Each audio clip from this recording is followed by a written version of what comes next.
It's the Mixed Martial Arts Hour with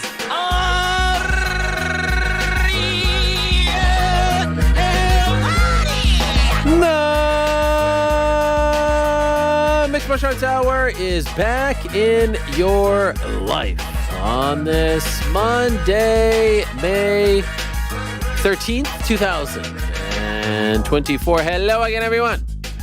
I sure hope you're doing well. And yes, do not adjust your dial. I love saying that. It's very old school. It is 12 p.m. Eastern Time. We have not turned back the clocks. We have to start the show an hour earlier today. Why? Why are we starting today's program an hour earlier? Because at the conclusion of today's program, I will be jetting off to the Apollo Theater, all the way uptown in the heart of Harlem, New York, to host the very first press conference for the Jake Paul versus Mike Tyson mega event, which goes down July 20th at AT&T Stadium in Arlington, Texas. Yes, if you would have told 1988 version of me while playing Mike Tyson's Punch-Out on my Nintendo gaming system that I would be in the middle of a poster for a Mike Tyson press conference in the year of the Lord 2024, I would have told you you're crazy. But there we are. Iron Mike, the baddest man on the planet, Jake Paul. And oh, by the way, Katie Taylor and Amanda Serrano.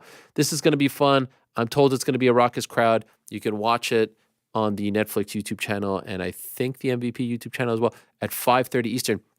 And I'm really going to channel my inner Vince McMahon when I'm up there. You remember when Mike was a part of Raw and Vince did the whole baddest man on the planet? That's what I'm going to say. The baddest man on the planet. I've always wanted an outlet to do that, so I'm going to do it. And so that's why we have to start the show an hour early. But, you know, other hosts would say, all right, we got to be done at 3:30. Let's just do 1 to 3:30. Not I, my friends, not I. We start earlier so you get your same typical length of the program. Now, as always, we are presented by our good friends over at DraftKings Sportsbook. More on them later in the program as well. We appreciate their support. We appreciate their love as always. And Lord knows there are a lot of things to be excited about as far as combat sports are concerned this weekend. I cannot start today's program, though, without acknowledging the fact that we are honoring and dedicating today's show to the late, great Art Jimerson. Yes, the UFC 1 veteran who, unfortunately, last week we found out passed away at the age of 61. I had the opportunity to meet Art Jimerson a few years back. There you have the iconic photo of Art versus Royce Gracie. In the early days, back in 1993, UFC 1, he lost via submission, 2 minutes and 18 seconds, but one of the most memorable moments and images of that first UFC event back in Denver, Colorado, the boxer who decided to show up with one glove, and that became a part of his history, a part of his story, and eventually he ended up becoming a coach at a UFC gym, which is where I met him back in 2000 and I do believe 13 when there was an open workout it was actually 2011 open workout. I believe it was for the Cain Velasquez JDS 1 fight in Anaheim, and he was kind, oh so kind. We kept in touch and he sent me this glove and it says, to Ariel, thank you for the support. There you have it right over there. It's an Art Jimerson 1 glove. And so very kind of the UFC, obviously, to honor him as well. And he is an absolute legend and a huge part of UFC 1. UFC 1 isn't remembered for what it is without Art Jimerson. And he also sent me this little bad boy right here, this amazing bobblehead. So he will be front and center in our minds, on our hearts on today's program. My condolences and my love to his family, and was very, very sad to hear that he had passed away last week at the age of 61. Rest in peace, Art Jimerson. We move along and want to let you know that earlier today I promoted that Mr. Turki Al-Sheikh of the General Entertainment Authority, the chairman of the General Entertainment Authority, would be joining us. Obviously, a massive week in the Kingdom of Saudi Arabia. I just got word just moments ago from someone on his team that he is under the weather today and he will not be able to join us. So unfortunately, we will have to save that conversation for a different time. He's been on a couple times before, obviously that memorable impromptu episode which featured Tyson Fury and Alexander Usyk back in late January. That was the one where they announced that he was officially out, Tyson Fury, and that the fight would go down on May 18th. And now here we are on May 13th, just 5 days away, and it appears as though all is going according to plan. They are both in Saudi Arabia. It's the first undisputed heavyweight title fight in the sport of boxing since 1999, but the first of the four-belt era, and it's one of the biggest fights in recent memory.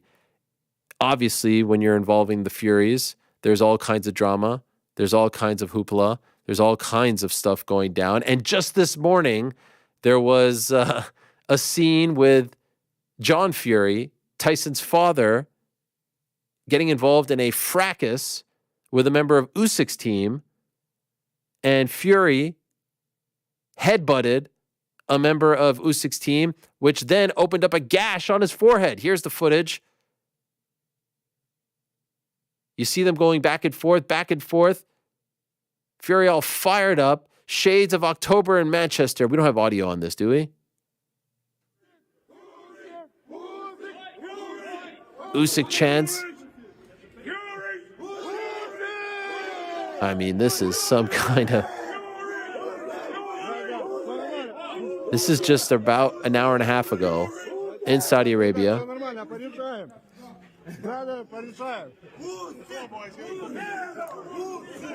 Ah, there it is. The headbutt right at the end. And there's other footage. I don't know. Is that the only clip we have? There's other footage of John opened up. There it is. There's the gash. And then moments later, Tyson sees his father and says, "What happened to you, you silly C thingy NT?" So all kinds of madness going down in Saudi Arabia. This is not the reason why Mr. Al-Sheikh had to cancel. I do believe that he is under the weather, and obviously it's a massive week. So perhaps on Wednesday, and as of right now, barring any late cancellations, we will be joined by Tyson Fury on Wednesday's show as well. So stay tuned for that. So all kinds of madness. It's a big card. That's this Saturday in Saudi Arabia. You can watch it on DAZN, and I am looking forward to it. I will not be there.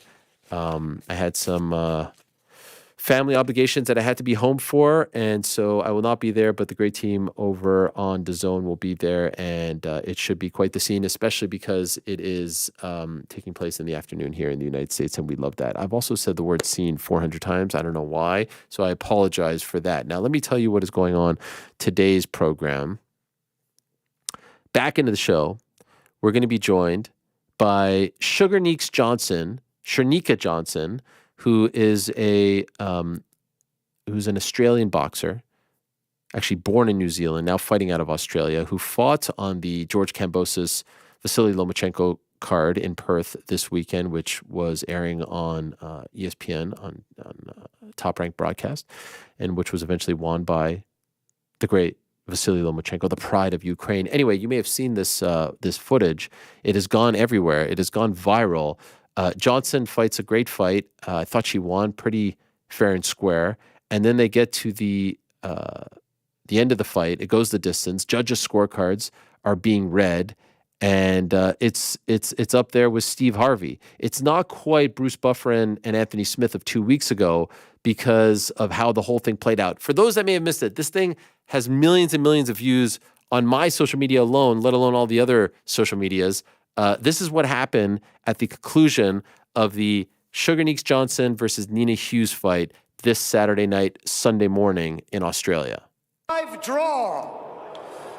Judge Keatley scores the competition 96-94, and Judge Nakamura scores the competition 98-92 for your winner by majority decision, and still the WBA Women's Bantamweight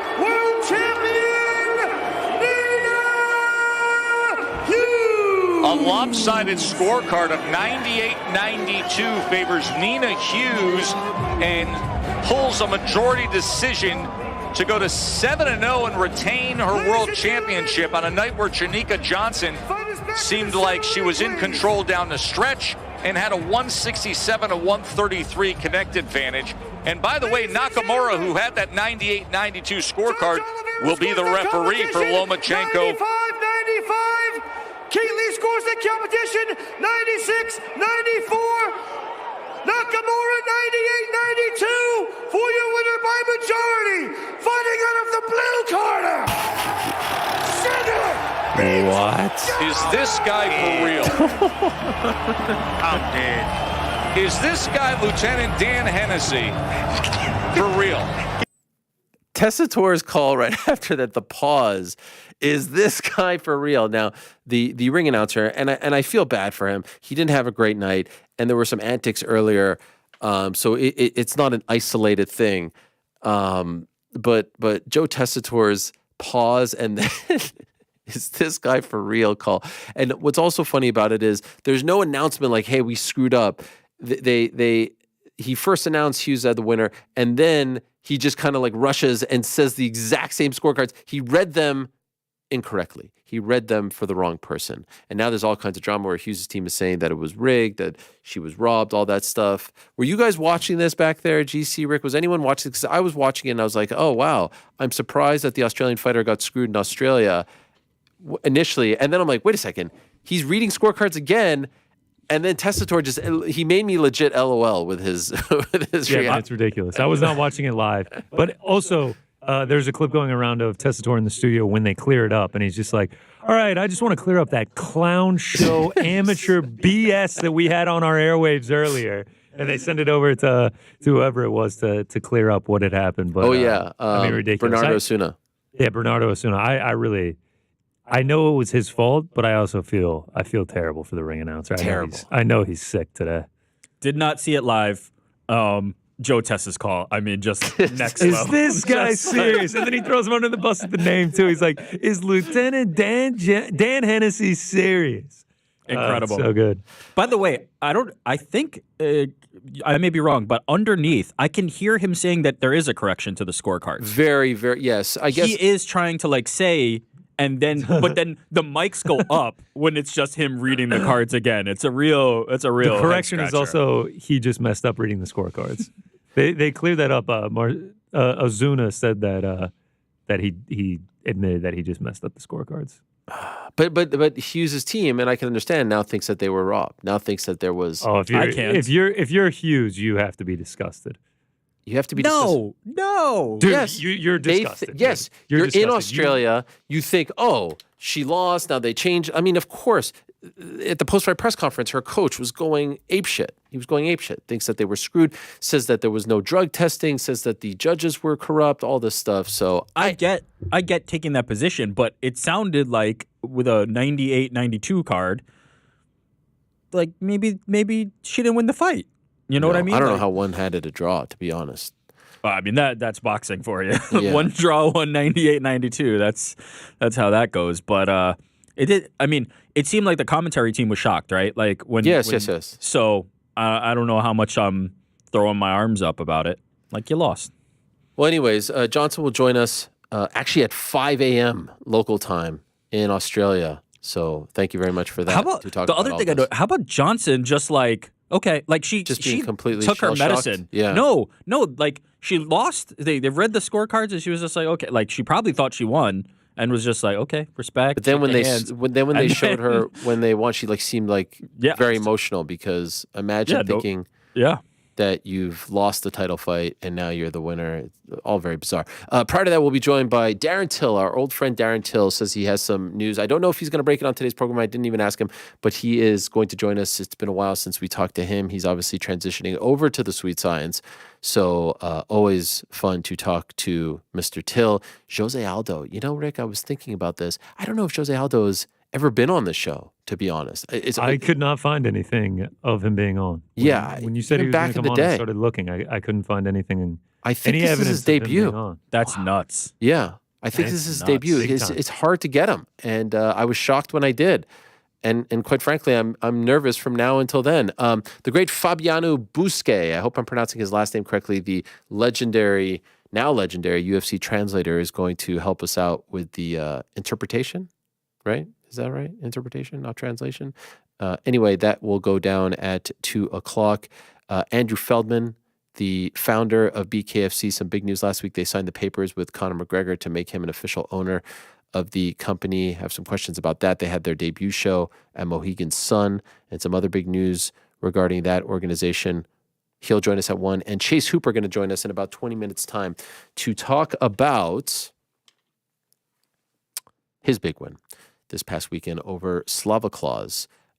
We announced our live show. I'll tell you more about it later on. If you want more info on it, go to my pinned tweet right now, but we'll talk more about it after the Dave Feldman interview. But there you go. We have some information. Why not? Tickets on sale right now. Friday, May 31st at 8 p.m. Eastern. We are going live from the NJ Pack in Newark, New Jersey, the night before UFC 302. You can get your tickets now at njpack.org, njpack.org, njpac.org. You type in my name at the top, takes you to the page. Surprise guests, giveaways, meet and greet. And what about our old friend Robert Pearson? Back in the mix. Look at that great David Putty.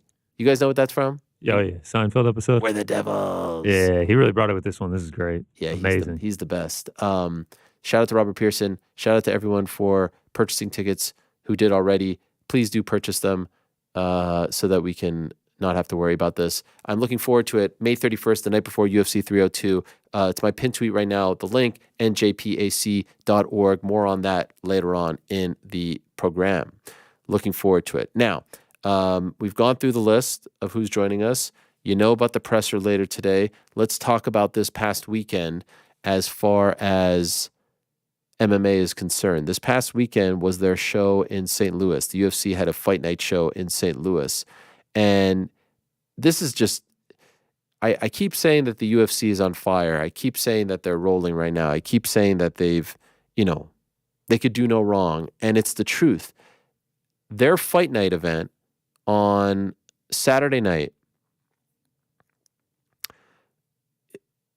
had the highest grossing gate for any UFC fight night ever. An event headlined by Derek Lewis versus Rodrigo Nascimento is the highest grossing fight night in the history of the UFC. You know what that tells me? That tells me that they can do no wrong. That tells me that they're on fire right now. That tells me that the brand is, what do those guys say? Diaz Samero? The brand is strong. The brand is strong. The brand is brolic. I mean, Derek Lewis versus Rodrigo Nascimento is the highest growth, and it just broke the record of the one from a few weeks ago or months ago, in Austin. And this is part of the reason why I always say, like, they should get out of the Apex. They should get out of the Apex. It's because there's so much money to be made. And I know they save a lot of money by staying at the Apex, but it is really remarkable that we're living in a time that an event headlined by Rodrigo Nascimento against Derek Lewis, and not exactly like the deepest fight night of all time. Lord knows there's been way more. I mean, we're talking, there were some fight nights back in the day that had title fights on them. The DJ fights, the Dominic Cruz, TJ Dillashaw, Conor fought on a fight night. This is the highest grossing, and it's going to be this way for a few months until the next fight night. They are on fire right now. It's incredible to see. And, I commented a little bit on the state of the media at these press conferences and whatnot. And I'm not going to go into all of that. But what I will say is, here's the truth. Here's the truth of the matter. And this will be music to Dana White's ears and the UFC ears. They don't need any of us. They don't need anyone at these press. They don't even have to put on the press conferences anymore. The brand is so hot. The brand is doing so well. They are crushing it.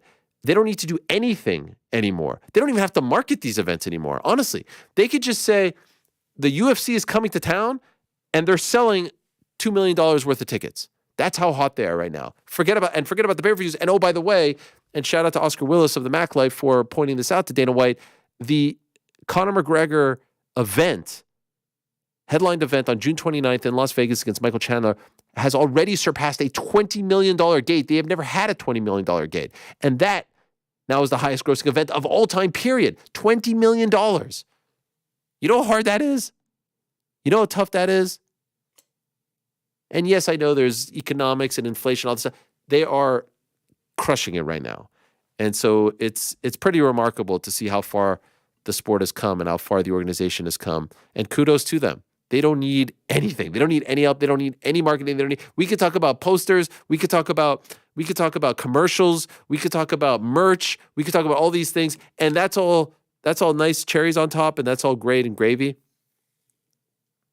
To be a combat sports organization and sell those kinds of tickets, generate that kind of gate with not even your A team as far as the fight card is concerned, not even like a super duper star. I don't even know how many ranked fighters were on that card. I don't think that many, is insanely impressive. Insanely If I'm impressive. not mistaken, no top 10 fighters on the Not a single top 10 fighter. Not one. highest grossing UFC. And a place like St. Louis, too, like kind of a random location to be the highest grossing one as well. Yeah, you had a couple guys, right? You had Buckley, you had Woodson, but you didn't have like top of the card local hero comes back, right?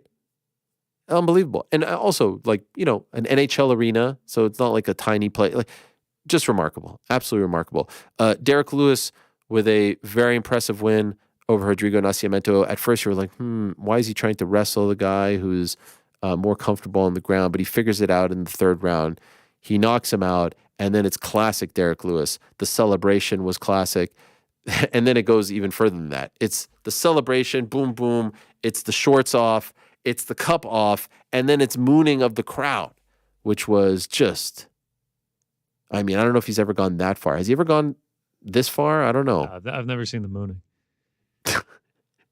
Imagine you're checking out this thing called the UFC for the first time. You're like, oh, let's watch the main event. And then all of a sudden, the big dude who wins in the main event just starts stripping after winning, after knocking the guy out, the crazy celebration. And then he just starts taking off his clothes. Man, what a guy. Then you're a fan for life. Yeah, no. Everyone acts like it's a normal thing. Like Brendan Fitzgerald, when he starts taking the pants off, it's just like, Oh, there he goes. goes the pants. It's just like classic Derek Lewis.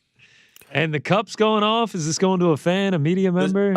One fan is going home a happy person. The sneaky best part is the fanning him with the shorts. He's fanning him on the ground with the shorts. Oh, yeah. Just next level by Derek Lewis. How disrespectful is that? Imagine just getting fanned after you got knocked that is out. disrespectful as hell. That is like dunking on a guy and like your junk goes in their face and you just kind of Yeah. hang there for a minute. Like it's just, it's pretty bad. Also, like I know he was going for takedowns. It felt like he had the capability to knock him out at any moment. And then in the third round, his like corner had finally convinced him, like, bro, just knock him out. That's all you have to do. Every time he went over to the corner, they were like, man, you were just piecing him up on the feet. You're hurting him with everything. Just knock him out. And then finally, the third round, he was like, all right, it's time to knock him out. I've had enough. That's what he did. Yeah. Can we get Derek Lewis versus Rosenstrike? Why hasn't this fight ever happened? I feel like that's the fight. No? I like it. That's Why the not? fight.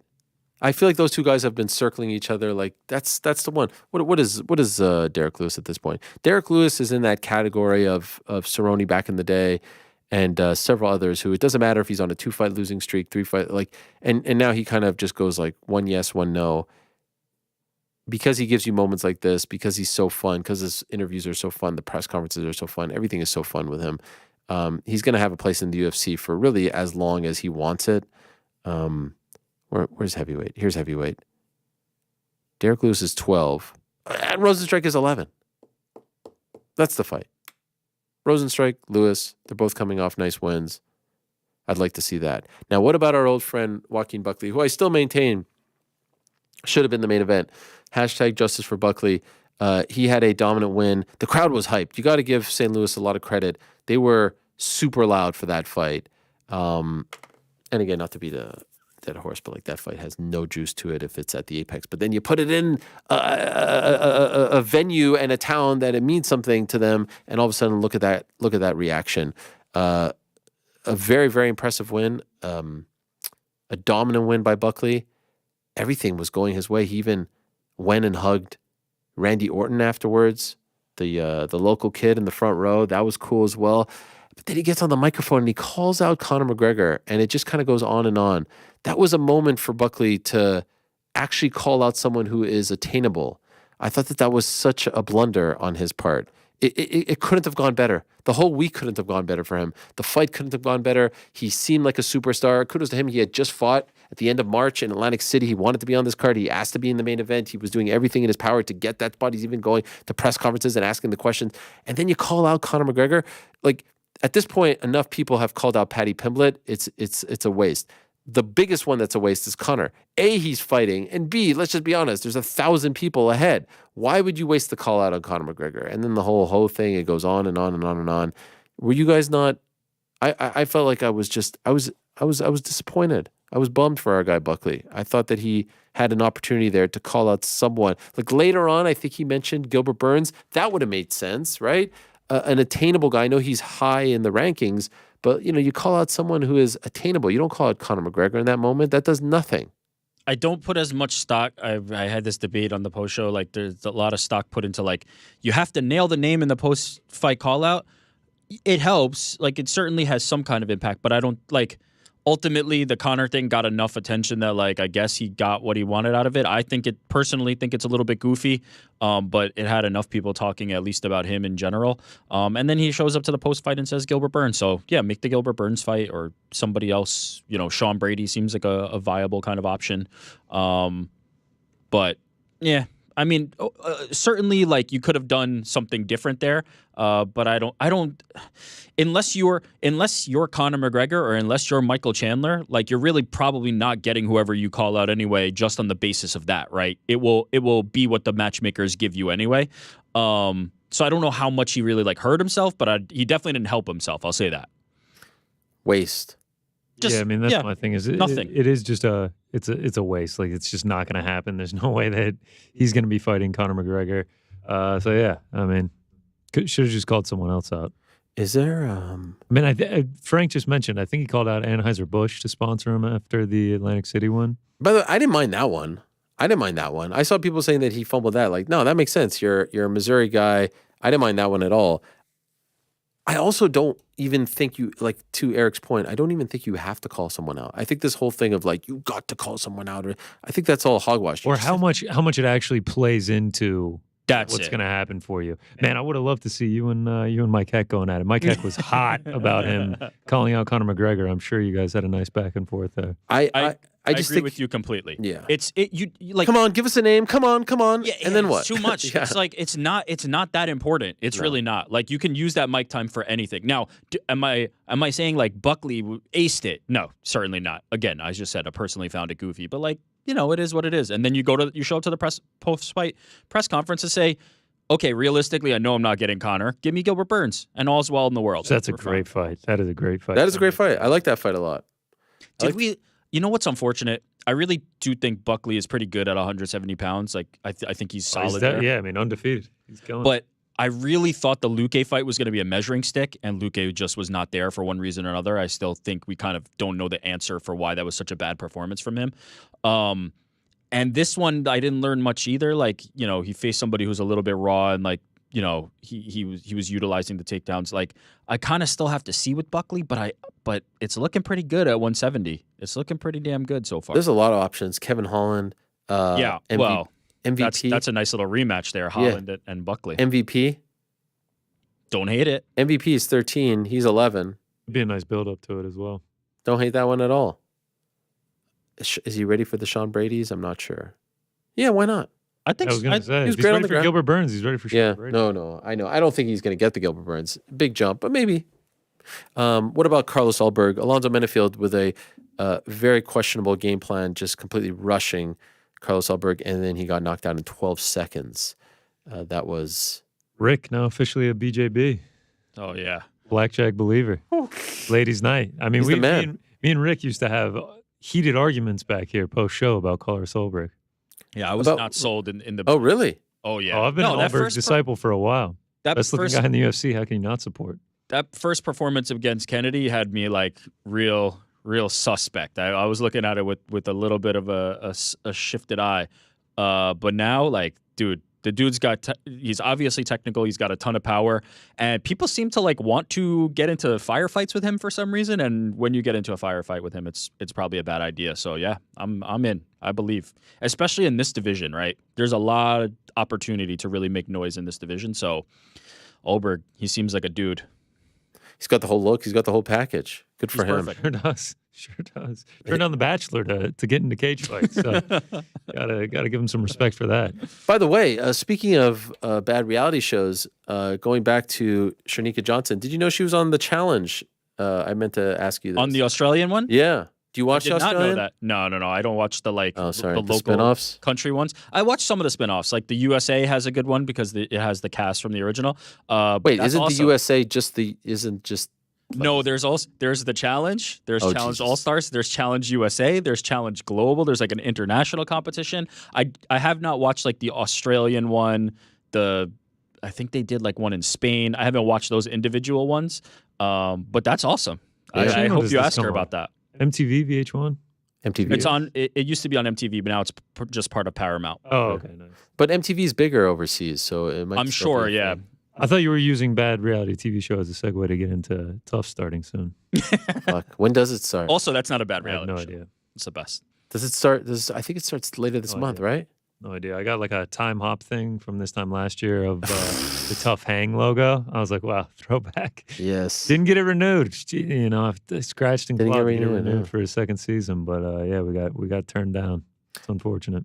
Waldo Cortez Acosta. Yeah, Robles to Spain. Yeah, with the win. Kind of broke the secret there. Just take him down, and you're probably. Is that it? but- I feel like everyone just like I heard a loud thud of people just jumping off the Robles' bandwagon there. I mean, he got taken down 3 times, and that's all it took, and he lost. Yeah, fraud checked, as the kids say. Nah, come on, people lose bad. It was a bit of a jump up. All of a sudden, Well, of course, as a cost of not getting a finish is, I mean, to be at heavyweight like that and to go to as many decisions as he did is wild. I mean, he had infinite chances to finish him. There's certainly no excuse for the takedown defense was bad. Let's just call it what it was. Like he looked hapless on the ground and does not have good takedown defense. But we're living in an era where in 2024, guys that raw are in the UFC. They used to be on the regional scene where they could get actual experience and knock out a few guys on their path here. Now they're getting 5 more, 6 more, 7 more fights before they're on this big stage. And now they're not, right? In 2024, that's now a UFC fight. And so he's getting fraud check, but in reality, it's really just they're in the UFC too soon now. They are signing people who are too raw and would have been better in a regional promotion. 100%. Great point by you. Yeah, that is a great point by you. I'm not fully off the I'm not Spain either. hype train They yet. just have to match them up correctly. And I have no problem with that. When you have someone who is that raw and that new to the game, it's okay to match them up. Not everyone has to be tested 4 fights in, 5 fights in. I feel the same way about Bo Nickel. I know this is different, but I don't need to see Bo Nickel fight a top 3 guy. Give him 10 more relatively easy fights. Sean Woodson with a nice win over Alex Caceres. Diego Fajeda got a win as well. Esteban Ribovic got a win. A nice win over Terrence McKinney, a knockout win, a brutal knockout win, a head kick win for Esteban. Tabitha Ricci, split decision win. Trey Waters with an interesting win over Billy Goff. Charles Johnson with the win as well. And what about Veronica Hardy? Veronica Hardy improving to 3-0 now as Veronica Hardy. I think prior to that, when she fought, she wasn't a Hardy just yet. And Macedo. right, I think because when she fought in 2020, they were not married yet. Comes back last year, beats Juliana Miller, beats Jamie Lynn Horth, and now beats JJ Aldrich 3-0 for the great Veronica Hardy. Love to see it. And I skipped over one because he's going to be joining us in a minute or two. Chase Hooper against Vyacheslav Borshev ends via submission for Mr. Hooper. A Darce choke is what it was called, but I don't know. I don't know. Here's the thing: he was annihilating Slava Claus. He was annihilating him. 10-8, dare I say, maybe even a 10-7 in the first round. It was right there. It was right freaking there. But I don't know if he tapped. Did he tap? I don't think he tapped. Right? Agree or disagree? No, he didn't tap. Right. I don't know if he did or not, but he really was getting dominated so bad. I thought he could have called the fight due to strikes before that. So I don't really have an issue with it. Yeah, it was one-way traffic, so we're not mad either way. Like, that result was that result. Right. A very impressive win once again for Chase Hooper, who continues to look great since moving up to lightweight. He is now 3-0 since moving up 2 stoppages in a row, and he is our first guest of the day. So let us say hello to the internet darling himself, Chase Hooper, who is kind enough to join us after a big win, a big night on Saturday. Congrats on the win, Chase. Thanks for joining us. Yeah, thanks for having me. It's great to be here. Yes, great to have you back on the show. Yes. So I apologize for that, but great to have you back on. Holy shit, man. Like I said that you got that grown man strength now. That was a beatdown, a very impressive, dare I say, a pretty darn close to a 10-7 round in the first. Those are almost impossible, but 10-8. And then eventually the win in the second round. Overall, I can't imagine that you were, upset, disappointed, critical of anything, right? That is as good of a night at the office as you can get. Yeah, I mean, I only taken single digit strikes was not too bad. Especially like I assumed win or loss, like I was going to be hurting after that fight. Just Slav is such a dangerous guy, and I mean, I'm more of a glass half empty type of guy, so I try to go in with lower expectations, and then you get surprised when things turn out well. So yeah, pretty good night overall. Were you expecting that? Considering the fact you're a glass half empty guy, were you expecting? You say a war, but like you say you're gonna, hopefully you're gonna win. You're confident. Was there any part of you that in the back of your mind said like, hey, you know what? I match up well with this guy. Maybe it doesn't have to be that. Honestly, I really thought watching a lot of his fights, I was like, his grappling is very primitive. Very like minimal. And I felt like the guys that he's fought before and been out grappled by, I felt like at least jiu-jitsu wise, I had better jiu-jitsu, but I'd seen a lot of improvements in Slava's counter wrestling, like in the past fights. And being at Team Alpha Male, like there's no shortage of wrestlers for you to train with. So I figured his counter wrestling would be even better this fight, but clipping him early, I think he really was, it felt like he was hesitating a lot in the fight. I guess I'm more of just like a forward, like go type of guy. Like I'm like, hey, we're in the cage. We're here to fight. There's no reason to back off the gas. Like I'm going forward the whole time, here to fight. And I felt like he wasn't really matching that energy.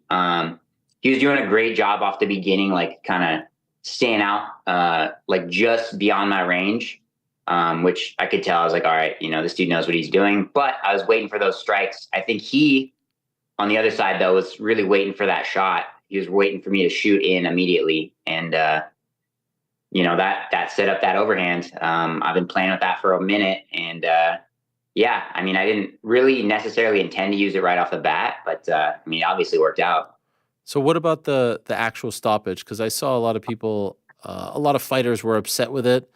My 2 cents was that I don't think he tapped, just out of respect, but, I just want to be honest with you, but I thought that you were rolling and it was inevitable. But just as far as like an isolated thing, I saw the one tap, but I wasn't sure if that was clear cut. What do you think? I know you've watched it. I saw on your Twitter you told someone you watched it. So what do you think? Yeah, so there was that specific angle where I felt like it was a pretty direct, like his hand was out, tap, whatever that means. Like that, I did feel that one movement that was on the camera, but that's not my responsibility as the fighter. For sure. I wasn't going to let go. That's both me and him have to trust Keith, have to trust the referee with the objective lens. Like he's back from the fight. I'm in the mix. I'm kind of tunnel visioned. I did feel like it was either a panic tap or it was like like an unintentional one. I didn't feel like I felt like I had it locked in, but I didn't think I'd like squeeze enough to really force that issue. But again, like I felt like his grappling was very primitive and from a lot of guys that are getting, put in submissions and they're not used to it as much, like they might tap a little earlier than you would actually have to. Like the guy I warmed up with in the back, he'll literally like be on the verge of going to sleep before he taps. So it's a whole spectrum of that. But again, at the end of the day, like that's, as the fighter, it's on me to go until the ref tells me to stop. That's Keith's bad if he didn't tap. But that's me trusting him, trusting his refereeing experience. He's been in the cage longer than me. a lot more time. So yeah, it's deferring to the responsible party in there. We can't be responsible for our own safety in there. We need someone a little smarter for that. And yeah, I mean, I'm trusting Keith with that decision. But yeah, I mean, if he wouldn't have stopped it, I would have been just fine with that too. But honestly, I felt like he was making me work quite a bit for that TKO. So okay, I'm curious. Do you feel like any of the I don't know, the takes on the stoppage like take away from like? Are you annoyed by them? Are you fixated on them? Are you listening to them? Do you feel like it kind of rained on the parade a little bit? I mean, honestly, one of the UFC employees was like, "Hey, like, I hope it's not getting to you, like all the people asking." And I was like, "No, as long as they don't overturn it, like we're golden." Which I don't think they really overturn fights anymore. Like Right. it seems like a pretty hard thing to do. But no, I mean, it's one of those things where any publicity is good publicity. It gets people watching the fight. Yeah, I don't know. That's not my job to determine if he tapped or not. All my job was to let go, and the ref told me to stop. Yeah, I mean, I felt like the fight could have been stopped earlier from the strikes. Maybe that's part of the reason Keith was kind of looking for a way to help get him out of there, because he was doing just enough to keep it from getting stopped. But yeah, I mean, it's not on me. The only reason I asked that question is because you know how it is on social media. Like the clip of the finish will be posted with no context, Sure. obviously, and some people didn't watch you absolutely mauling the guy for whatever it was 7-8 minutes prior to that, and so I feel like I'm annoyed a little bit on your behalf because again I felt like it was inevitable, and that shouldn't be the story. The phantom tap, whatever you want to call it, shouldn't be the story. It should be just how good you looked, throughout the entire thing. Yeah. No, that's fair. I mean, I think honestly at this point, like this is my 9th UFC fight. Like my contender fight, I started off rocky. Like it's been an up and down path the whole way. I've been so used to the fans, trying to take away from whatever success I have, or, dogpile on you when you have, troubles. Like I'm just so used to it at this point that it doesn't bug me. I don't know. Fair enough. So what about this run though? This has to feel good, right? What's the difference now? Yeah. 3-0. I feel like, and I've heard it from a lot of people that have been in UFC for a long time, is that there's an adjustment period. Like, for example, obviously I didn't have the same opponents as Max. I would say his competition was a little stiffer. Max Holloway went 3-3 in his first 6 UFC fights. Charles Oliveira 5-5 in his first 10 UFC fights. Like, you see some of these greats in the sport that have been around forever, like they had a rough start. And I would say part of that was the weight cut to 145. Like I just kind of kept growing. And, coming in at 20 years old, I'm almost in here for now 5 years in the mix with, some of the best guys in the world. It's hard to, deny your body that growth spurt that it wants. Like at 45, I had to stay vegetarian in order to keep my weight down low enough to make the weight. And now at 55, I'm feeling like I'm able to fill out. I'm able to, fight a lot closer to my natural weight. And, the confidence is coming. Like I'm able to train hard fight week, pretty much everything short of sparring. Like that helps with the confidence versus 45. Like I was dying. Like I would just have little like packets of honey to try and give me enough sugar to get through a workout. And, it's a whole different world here at 55. And, it's a good thing I'm feeling this good because this is one hell of a division. What do you walk around at? What is your actual natural weight? That is a great question. Honestly, before the Aljo match, I was like 188. I think I settled in a little bit. Wow. But last year after my last fight at 45 and, allegedly around the time I started dieting for this one, I got up to like 195. Whoa. But I think I kind of crash dieted a little for the Aljo match, and I think that kind of messed up my metabolism a little bit. So I think I was packing on the pounds. And then they do say like when you're by a pregnant woman that like the hormones will make you put on more weight. So I'll blame it on that. Yes. Your wife is pregnant. You're expecting your first child. When is she due? June 17th. Okay. So pretty much like a month out from the fight. Wow. And do you know the sex of the baby? Yeah, it's gonna be a girl. I heard all the fighters have girls, so Yes, the tough ones, like the ones who are just, filled with testosterone. That's yeah. that's how you know you're a super tough alpha male. That is extremely exciting. So does this feel different, this one? I mean, Mother's Day yesterday, you get the win over the weekend, you're about to become a dad, your wife's about to become a mom. I would imagine this all just kind of feels like you're on cloud nine.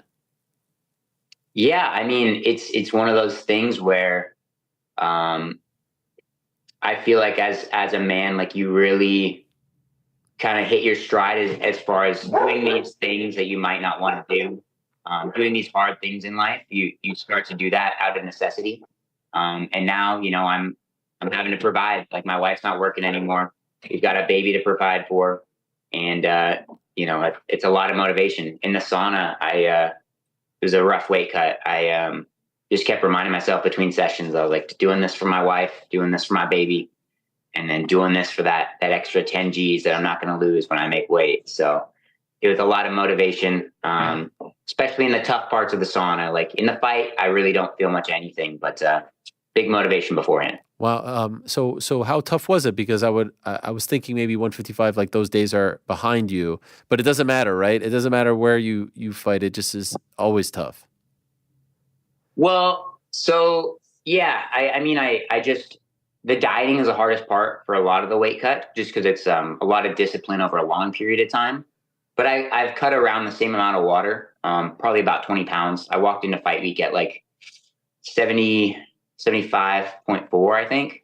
And then, walked onto the scale so from Tuesday to, Friday morning, dropped from 74 or 75 all the way down to 55.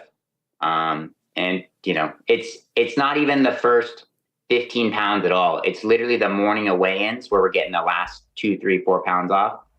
Brutal. Like you're in there for 45 minutes and you get out and you've only lost a pound. And then that's really disheartening. I think that really toughens you up for the fight. Also, I would imagine it's tough for you to make the weight because you're so jacked now. I see you on that secret juice. I see you with those muscles. Man, I didn't know you had that kind of frame. I didn't know you had those kinds of muscles in you. Hey, me neither. That's just, honestly, that's 55 for you, I guess. I'll take it. I'll take what I can get. Do you think eventually you'll be a 170 pounder? Because you're still so young. Yeah, I've actually been talking to some of the welterweights.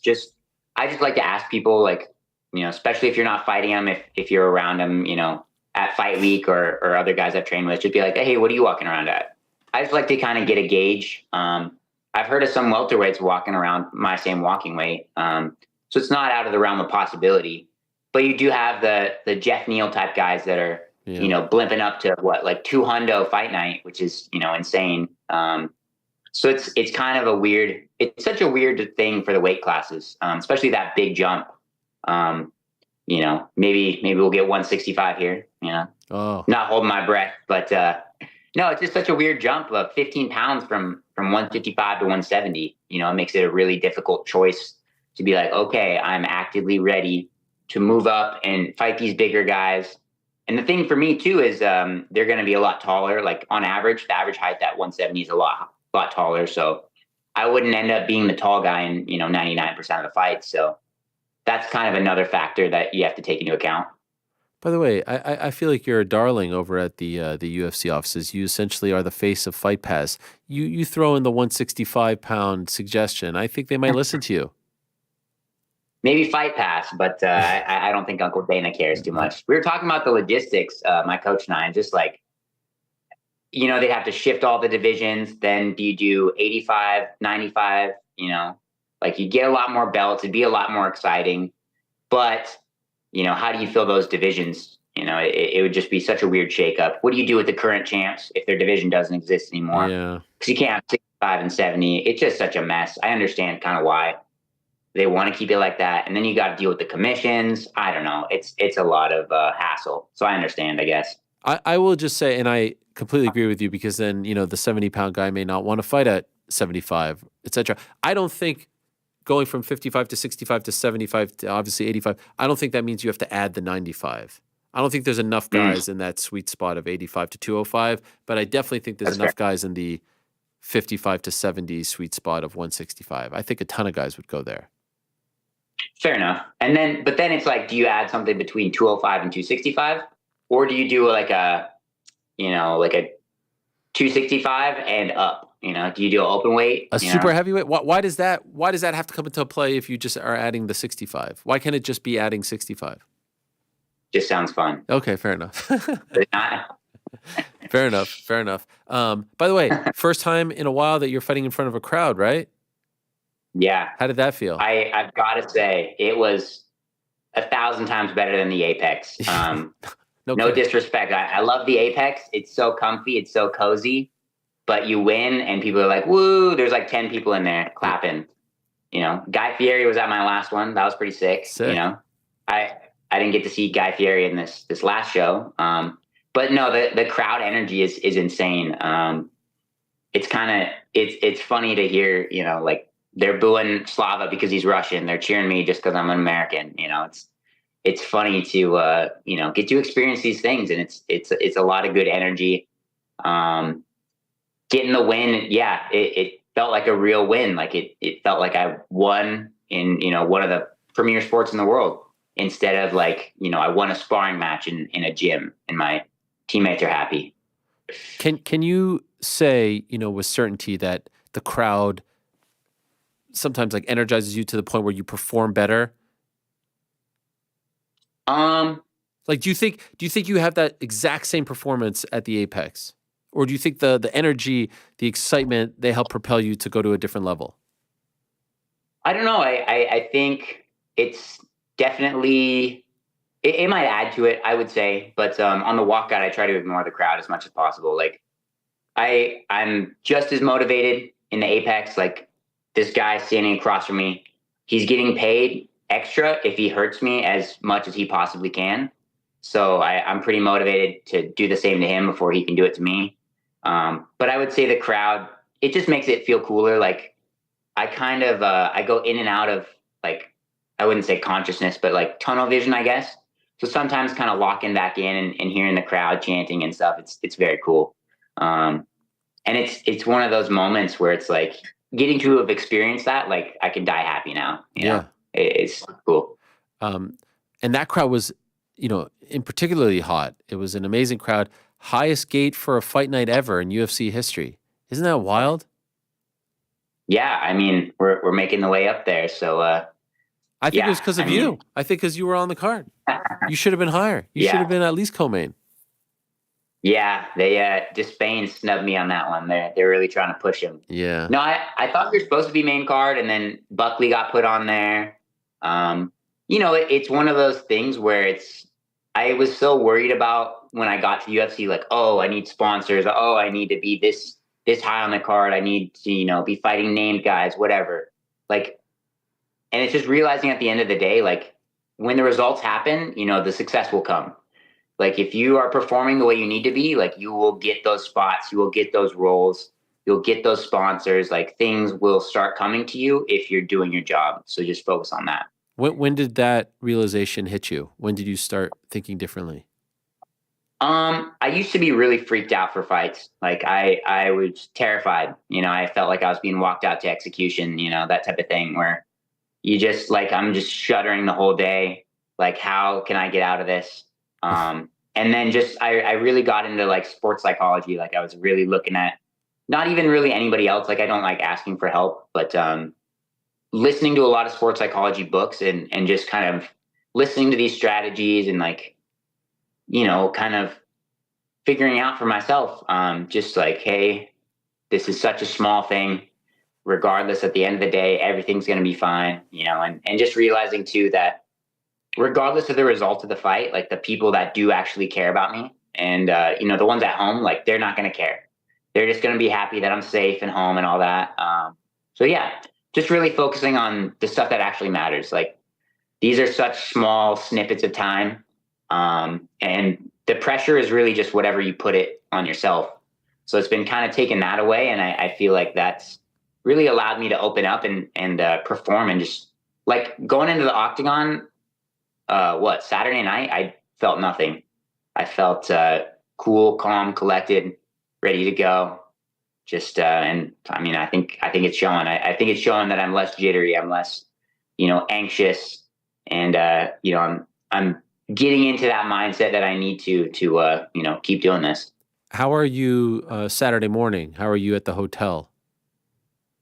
Honestly, I woke up probably around 7. I tried to sleep in a little bit, but whatever. I shaved, trimmed my nails. I was kind of a little jittery for that. Just a little bit of adrenaline. And then, my wife woke up. We went to Starbucks. I got a coffee. This has been my thing as I've been, like, after weigh-ins, I'll go pretty hard. I'll eat a lot of candy. I'll eat all the sweets I've been waiting for. And then the day of the fight, like, that was my reward for making weight, is that's the candy. That's, you enjoy that. And then the day of the fight, back to, like the meals that the PI provides, like rice and eggs. And then 1 cup of coffee. So I got 1 cup of coffee. Me and my wife went on a walk by the St. Louis Arch, a beautiful park out there. Just kind of, grounding yourself and like really just bringing things to reality. Just like, hey, regardless, everything's going to be okay. Went back to the hotel, got a little shakeout. Felt amazing, honestly, just kind of, shaking all that funk off of just, the weight cut. And I hadn't worked out in a couple of days because of that. And then it was nice to be able to do that in a lower, like a less important setting. Like, it wasn't right before the fight. And then, went, chilled in the room, left at 2:30. And I felt great, honestly, the whole time. I felt very calm, very cool, very collected. Which is, not something I'm super used to. I've had fights where I'm kind of chasing that feeling of like, oh, I need to feel this, I need to feel that. But here I felt very, very calm and, like not even discounting. Like, I knew it was going to be a tough fight, but just telling myself, hey, it's 15 minutes. Like, we'll get there when we get there. When it becomes time to perform, like, you and your body will know what to do. So there's no reason to worry now. Like, worrying now and planning all these scenarios out, you don't know what he's going to do. Just, enjoy the ride and, have as good of a time as you can. This is great life advice, by the way. I can't imagine fighting and the nerves and the anxiety, but, as a perpetual warrior, I do appreciate this this perspective, a warrior on all things not fighting, because, of course, I don't possess that courage. By the way, the candy, what's the candy choice on Friday? Well, M&Ms are definitely up there. I had some white chocolate macadamia nut cookies. I was really looking forward to those. Another thing that I kind of do that's a little weird, I have like a know your enemy type of, I don't know, superstition. Like, I if you notice, like in some of my post-fight interviews, I'm wearing a button-up shirt. It's like a Russian, like a camo from like the 90s, whatever. I bought some Russian like candy and stuff. I brought it with, and I had everybody on the team have a little bit. I was like, you don't have to finish it, but just try it a little bit. And then some kvass, which is like a Russian, like a fermented rye bread drink. So just really, I don't know, like it's a weird thing that I like to do. Is just kind of get in the mindset of your enemy a little bit, and yeah, I thought that was fun. So if you're fighting a Brazilian fighter, Cuban fighter, Spanish, you're eating local food from where they're from. Yeah, like when I fought Felipe Colares, the Brazilian, we went to a Brazilian steakhouse. I really love that one. And then actually last fight, Jordan Levitt, I know that he's Mormon and he lives in Vegas. So we went to one of those little the soda shops. They're super big in Utah. They essentially take soda and they put like syrup in there and cream and stuff. And then we had like the Vegas buffet. Yeah, I don't know. It's a weird little thing that I do, but it makes me feel good. It makes me feel like I just checked that box in my head, whatever that is, just mentally. But yeah, it's fun. Did you learn that from someone else, or is it just something you thought of? Nope, I'm just a weirdo. And like my UFC debut, I fought Tamer. I was like, I don't know anything Swedish. I guess we're going to IKEA. So we walked around IKEA for a little bit, and I was like, all right. Wow, you've been doing it for that long. Yeah, I mean, I've done it for a long time, for sure. Wow, this is fascinating stuff. I actually kind of love it. I love it. I guess everyone has something. Like if you were just fighting some regular, like if someone was if I were fighting you, I think you're just an American, right? You're just kind of like a regular American guy. What would I do to be on your level? I guess so Washington, I guess we have like Jones Soda. Okay. That's something like that, Or I think Almond Roca's from here. I don't know. What is that? I would do a Google. It's like a little what is it? Like a toffee that's like coated in chocolate, and then it's got like almonds on the outside. Got it. By the way, what does your shirt say? Oh, this is a little it's a Mobb Deep reference. Halfway hooks. Yeah. Wow, halfway crooks. I know that. That's a good one. Is that your shirt? Yeah. Well, my longtime sponsor for jiu-jitsu, that's one of their shirts, and I figured you would appreciate the New York hip hop reference. It. Yes. I could only see the 8-0. Who's the sponsor? I feel like I know these guys because I've seen other shirts where there's cool sayings on it. These are CTRL Industries. Okay. They've been my guys since I was like 14. On the local circuit, they were sending me some gis. The OGs for sure. Love it. Last thing. Do you also want to call out Conor McGregor, or do you have someone else that you had in mind? I mean, I made a sly remark about a certain British fella that might gain a little too much weight between fights. I think that's a little more reasonable of a call out than Conor. I feel like those two guys are so unattainable now because everyone calls them out, right? Yeah, that's the thing too. And I felt like if he lost the Tony fight, it would have been a pretty sure thing. But I think they'll try and find him the easiest top 15 guy they think that he can beat. Which people have discussed, like Bobby Green or who's the other one? Moicano, maybe.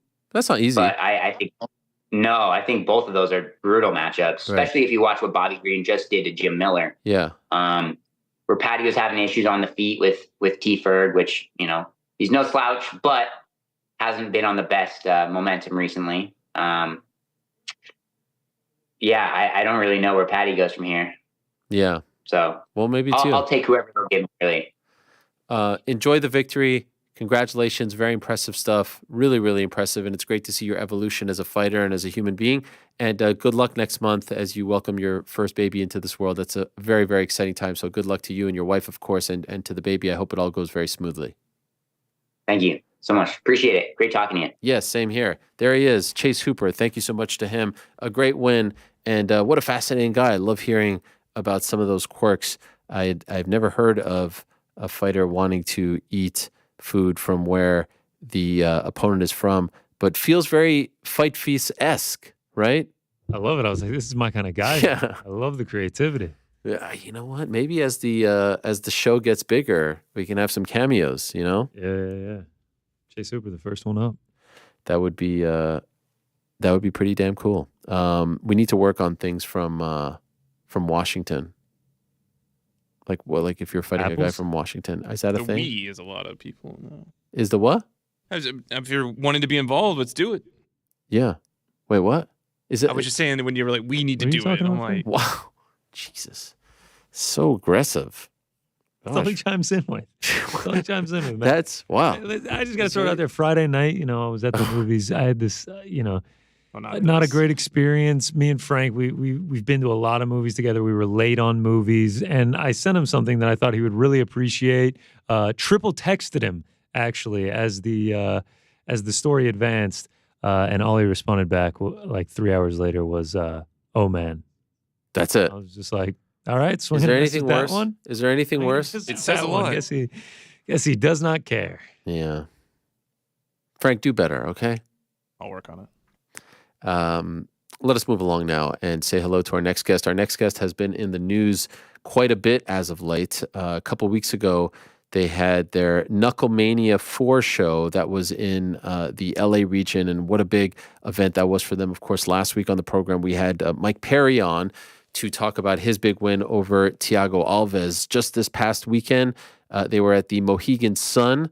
That was the company's very first event in the Northeast. Mohegan Sun, obviously a legendary venue around these parts, and they continue to grow. We had a very interesting debate last week on the show about investing in either BKFC or PFL, and I thought that was fun, and the responses were fun as well. And then later on in the week, we saw footage of our next guest and the great Conor McGregor at the iconic Black Forge Inn in the Crumlin part of Dublin, signing the papers to finalize Conor McGregor's involvement with BKFC. He is now an owner in the company as well. So a lot to talk to the founder of BKFC, David Feldman, about. He's kind enough to join us. There he is. David Feldman is here with us in a different spot this time. Where is this, David? This is the podcast studio. Okay. I don't know. You have a podcast yourself? Yeah, we have a podcast. It's called the Bare-Knuckle Podcast. Brian Sosha, our hype man, he leads it. He's doing a good job at it, but we're going to really start pushing it in the next couple of weeks, really try to grow this thing. All right. Well, that is essentially what you're doing with the organization as well, growing it. Congrats on all the recent success. Congrats on Knucklemania, the Mohegan Show. Conor, I do want to ask you first about Knucklemania because that happened just a few weeks ago, and that's where you announced the Conor news. Were you happy with it? That's sort of your WrestleMania, your Super Bowl, right? Your International Fight Week event, your big tentpole event for the year. Were you happy with the event overall? Also, your debut in Los Angeles. Yeah, I mean, I was happy with the event overall. I was happy with the reception. I was happy that there wasn't an empty seat in the place. I was happy that the crowd was really into it. Some of the fights didn't end up the way I wanted them to end up. Unfortunate injury and just things always don't happen as you plan them to happen. But all in all, I would grade it like a B+ or so for our debut in Los Angeles. We're going back to California in July. We're going to do a big show there in November. So we love being in California. The commission was great to work with. The fans were insane. So yeah, absolutely. It was an awesome experience. Which cities in California are you going to in July and November? We're going to go to Temecula in July. Okay. And then we're going to go up north. Didn't pick it out exactly yet. We have 3 different places that we're looking at, but Sacramento is one of them, and we could end up there. Okay. I was just going to ask you about Andy Foster and the California State Athletic Commission and your experience with them. I consider them the gold standard as far as commissions are concerned. What was it like with them as far as your experience? Yeah, I mean, look, it took us 4 years to get over the edge with him. He wasn't a big fan at the beginning. I think just the fact that we were doing everything right and we had the right medical data and we did everything that we were supposed to do and actually exceeded a lot of expectations. And I think that's why he said, look, let me give this thing a shot. He did. He was great to work with. I mean, really, really great to work with. His whole commission was. And, it was a pleasure working with them. Really, honestly, not brown nosing him, just being straight up honest with him. I mean, it was a really, really great experience working with the California Commission. I think you just alluded to this, but in the post-fight press conference, I think you gave out the first ever Quitter of the Night award to Chris Sarro. What happened there, and what made you feel like that was the appropriate thing to do? Looking at it in hindsight, I said a couple things with that I shouldn't have said. But look, you're paying these guys to fight, and if they don't get hit, and they lay down, and they get an opportunity to get up, and they don't get up, and they choose to not continue and get paid. I mean, look, if I know this is different, but I'm going to use this analogy.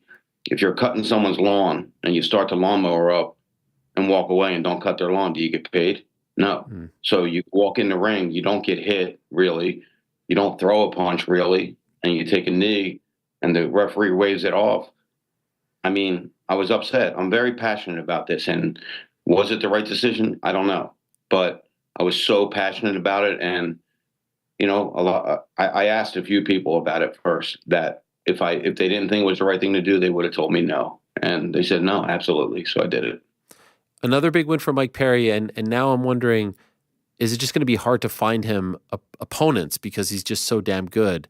He was on the show last week and he said right before he came on, you texted him that there are some big things in the works. He was hinting at some stuff. What could you tell us about Mike Perry's next assignment? Can you reveal this to us?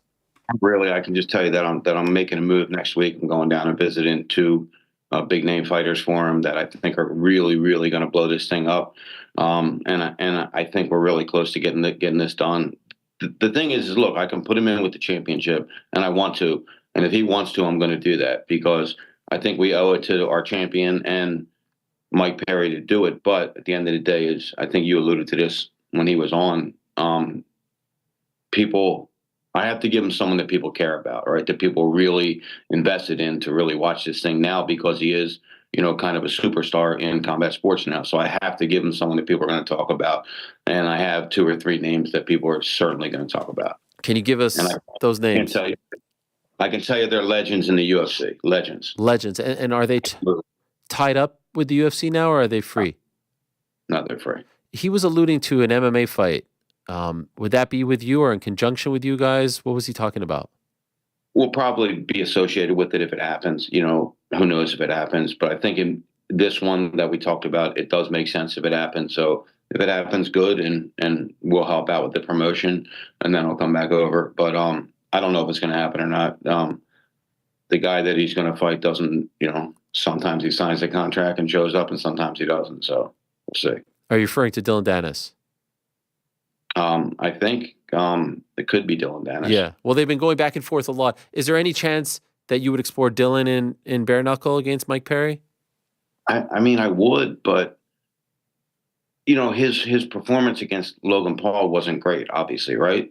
And I think there's a lot of hype behind it, so I would like to see if he really went out there and he's good friends with Conor McGregor now. So I mean, he's been good friends with Conor McGregor, so maybe that's something that makes sense. But I don't know if the fans want to see it because I don't think they're confident that he's going to go in there and bang it out with him, right? In MMA, it's different. He's one of the best jiu-jitsu guys in the world. So if he, MMA makes a lot more sense for him. But if he's willing to take the gloves off and stand up and throw it down, we can definitely have a conversation about that, which we did. We did have conversations about that. It just didn't go anywhere. Okay. And realistically, because Mike's fight was so short, when could we see him back?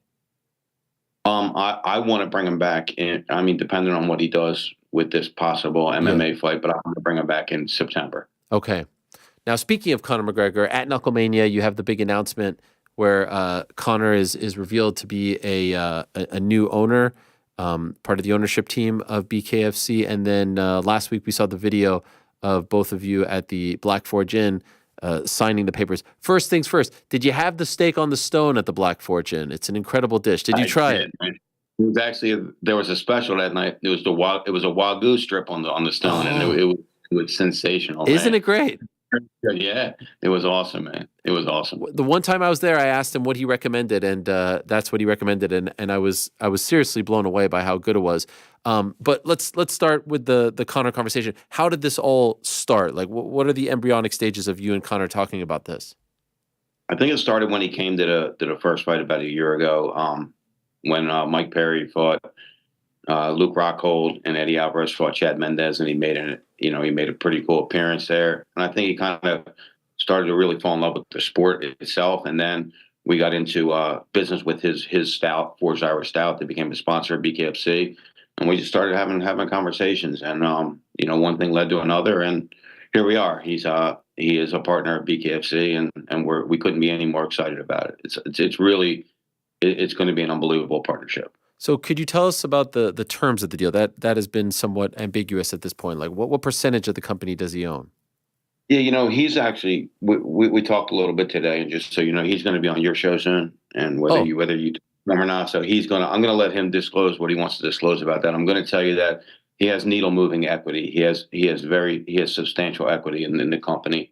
He has enough equity to really make a big play here, and I think he's going to. Okay, and so as far as like the ownership team of BKFC, is it still you, Triller, and him? Is that it, or is it? But there's a couple other investors in there, but it's Triller, which is which just completed a merger actually. And they should be hitting the public listing in the next 4 weeks or so, with a company out of Taiwan. So that's going to be very, very interesting to see where that thing goes. Since they announced a possible merger, I think the stock's 7x so far. So it's a big move, and he's going to have say. He's going to have opinions and say and ideas, and we look forward to it all. Will he help as far as promotion goes as well? Like, I can't imagine the him standing. I know that's your role as well, but like, you can have Conor at the events or at the dais at the press conference hyping up fighters. that's priceless, right? Like you can't put a price tag on that. So will you have him do that? Blood, sweat, and tears, man. Like you don't know what I had to do to get this thing to this point. And I love talking about the company, and I love being the guy there. I love it. But they don't want to see me if they had the choice between me or Conor McGregor. So Conor McGregor all day long, the ones he can make that appearance to, absolutely would love him to do it. He's going to. I mean, he loves it. He just loves the sport because it's as real as it gets. And I didn't spend a lot of time with him, but he's very real too. I don't know how much time you've talked to him in the past, but he's a real dude, man. He didn't forget his roots. He didn't forget where he came from. And I enjoyed the little bit of time that we spent together, and I got to know him pretty well. And I really like him as a person. I think he's a good guy. Did you have to talk to the UFC about him coming on board? How did that work? I didn't, but I know that he obviously had conversations with him. Okay. And by the way, there are only 2 fights left on his deal. Is there any chance, once those 2 fights are done, that he comes over? He seems to have a great affinity for the sport, speaking about it quite a bit with, like, you could tell how much he loves it. Has he mentioned this to you, that he'd like, before it's all said and done for him in fighting, to try it out at least once? I mean, I tell you what he says all the time. He loves the UFC. He loves Dana White. He loves the company. He loves fighting for them. And he loves what we do too. So, look, he's got 2 more fights in the contract.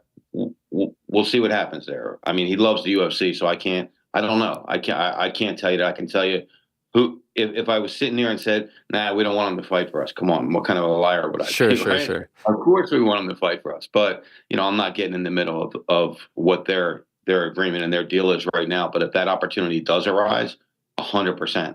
100%. And I think he would like it, but I'll let him speak for himself. Sure. And of course I knew that you would feel that way. I was just wondering if he had expressed to you that one day he would like to try it. I mean, he says he loves the sport. Yeah. He said it publicly. I have to try this. I have to do this. I have to do this. But, look, business is business. He has a great business relationship with the UFC. And, look, they're just getting bigger and bigger. So who knows? Do you have moments where, you talked to us recently about some of, the dark days, right? But here you are now, you're on fire. The company and the sport is being sanctioned all over the United States and the world. Conor McGregor wants to be involved. You have him now part of the team. Do you allow yourself to have moments to say, like, holy crap, it's really all coming together for us? Do you give yourself that? Yeah, I did recently. There's been a lot, like you said, a lot of dark days, a lot of great days. But I mean, I absolutely did. Like, I stood outside. This guy that helped mentor me, he says, look, he said, Dave, man, you got to step out of the jar once in a while and read the label. Because when you read the label, you're going to see all the shit you're accomplishing. And I did. And I was like, man, holy shit, man, this is crazy. Like, when I tell you we had to beg, borrow, we didn't steal, but we begged and borrowed and did anything we had to do and risked everything to get it here. And like I said, I always say, like, we're not the number 1 combat sport promotion in the world. We're not the number 2, but we're rising. We're growing globally. We're growing all over the place. Why? Because it's so relatable. People get it. They understand what it is. And shit. No, I still got you. Okay. I don't have you. So anyway, if you see me, that's good. I see you. Good. So, yeah, man, I recently did. I was like, holy shit, really? Like, we're doing all this? I just met Dana White. I had a great conversation with him. I am getting sanctioned in all these states. I know I've been talking about this TV deal for a while, but it looks like we actually got an offer on. Oh, there it is. Look like something. We'll get him back. What happened? Was it his? Like, the quality got lower and lower, and then he got disconnected. Yes. So. What do we got here? Interesting.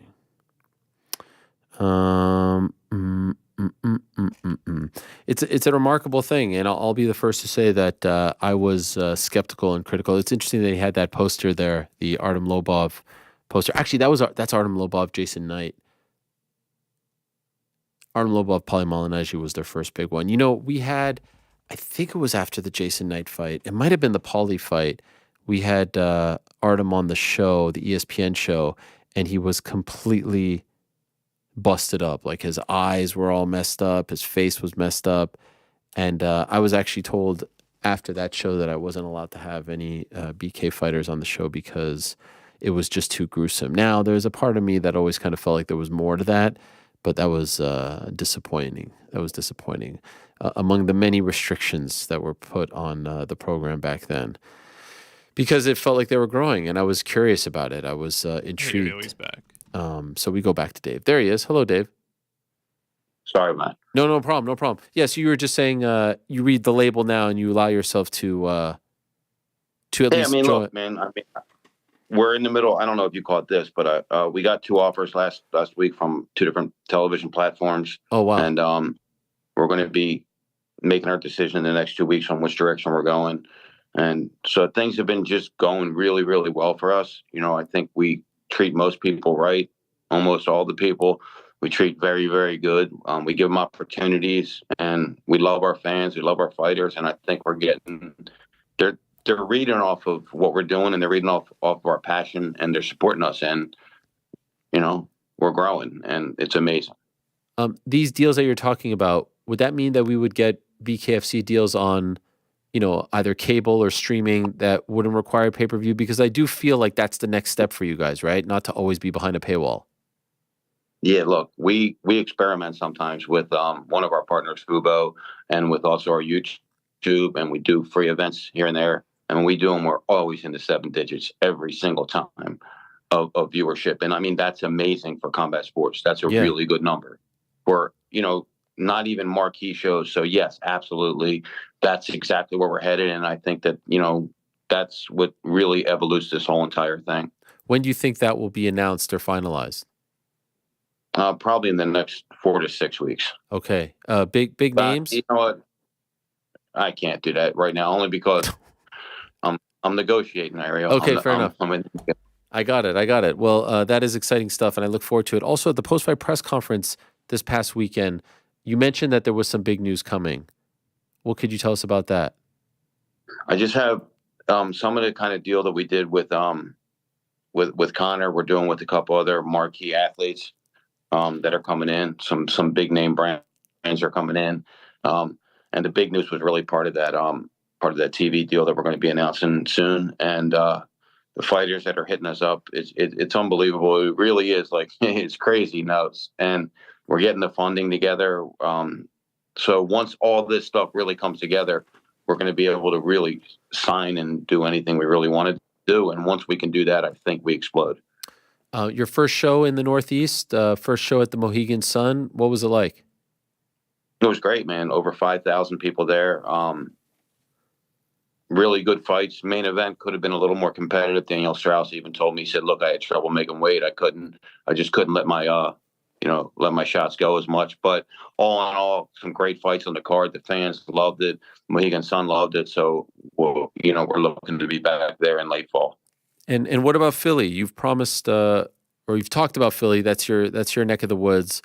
So we're talking right now. We're just trying to figure out how you get it over the line, whether it has to go through a legislative change or not. And we're talking with the commission on that. They're very supportive of it right now. We're going to have a call this week, so I'm hoping to get one of them in this year too. That would be unbelievable, but it's coming. It's coming. And another big state, another huge state for us is coming as well. I know you're going to say which one. I'm going to tell you. I can't tell you. So I'll just tell you now. I can't tell you which one, but I'll tell you it's probably the most important state that we've got, and that's coming. And is it Nevada? Is it Nevada? I didn't ask which one. I just asked a specific one. But no, I understand. I mean, it feels like you get Nevada, you get New York, and now there's no stopping you. I know you're going to Mexico later on this month. At the end of this year, 2024, how many events do you think you'll put on? I think we'll put on 42. And I know you said that we're doing too many shows, and half of me agrees with you and the other half doesn't. And the half that agrees with me goes, yeah, we are oversaturating it. We're giving the fans too much to watch sometimes. The other half of me says that what you don't understand is we're not just building another MMA promotion. If we were doing that, we wouldn't have to do all these shows. We're building a whole sport. So meaning we have to develop our fighters. And the only way to develop them is by having them fight. And then we find some diamonds in the rough, and then we can move them to the bigger shows. So the thing about what we do is we have 2 or 3, what we call like 10 pole events a year. And then we have our numbered events, and the numbered events are the ones that the people want to fight on, the numbered and the big events, right? And the other ones are fight night and prospect events, and those are the ones that we're getting the up and coming guys to see if they have what it takes to become BKFC fighters. And so I get what you're saying, but from growing this company, there's no other way to do it except for having them fight. Do you have a dream fight, like a fight that you would love to make one day that you think about, that you're obsessed with? I actually did, and it was Francis Ngannou versus Tyson Fury with no gloves on. Wow. That was the one I wanted before. I mean, Conor McGregor really versus anybody, but Conor McGregor versus Mike Perry, I think the whole entire world would want to see that in bare knuckle. All right, that 100%. would be huge. Conor That Nate. would be huge. So, yeah, man. I mean, I think that people want to see that too. And if Conor does choose to fight bare knuckle, I don't think that's. I think that's a good possibility. Sure. I mean, Nate was at our fight in California. I don't know if you know, he was at our fight, but he was at our fight, and we had a great conversation, man. It's crazy because I talk about perception of bare knuckle all the time, and people are talking about, oh, it's this, it's that, and they didn't watch it yet, right? Like with Nate, if you don't know him, you're probably like, man, this is a real street guy. You're like, and then you talk to him, and you're like, man, what a sweet dude, man. Yeah. What a nice guy he is. Like a really good dude, man. So I had a great conversation with him, and we're going to continue having some talks too. But that's where we are. Man, on fire. Did you hear our debate last week? BKFC PFL. Did you hear this debate that we had? Yeah, I mean, I got like 100 text messages, and people were like, "How much do you pay Ariel for that?"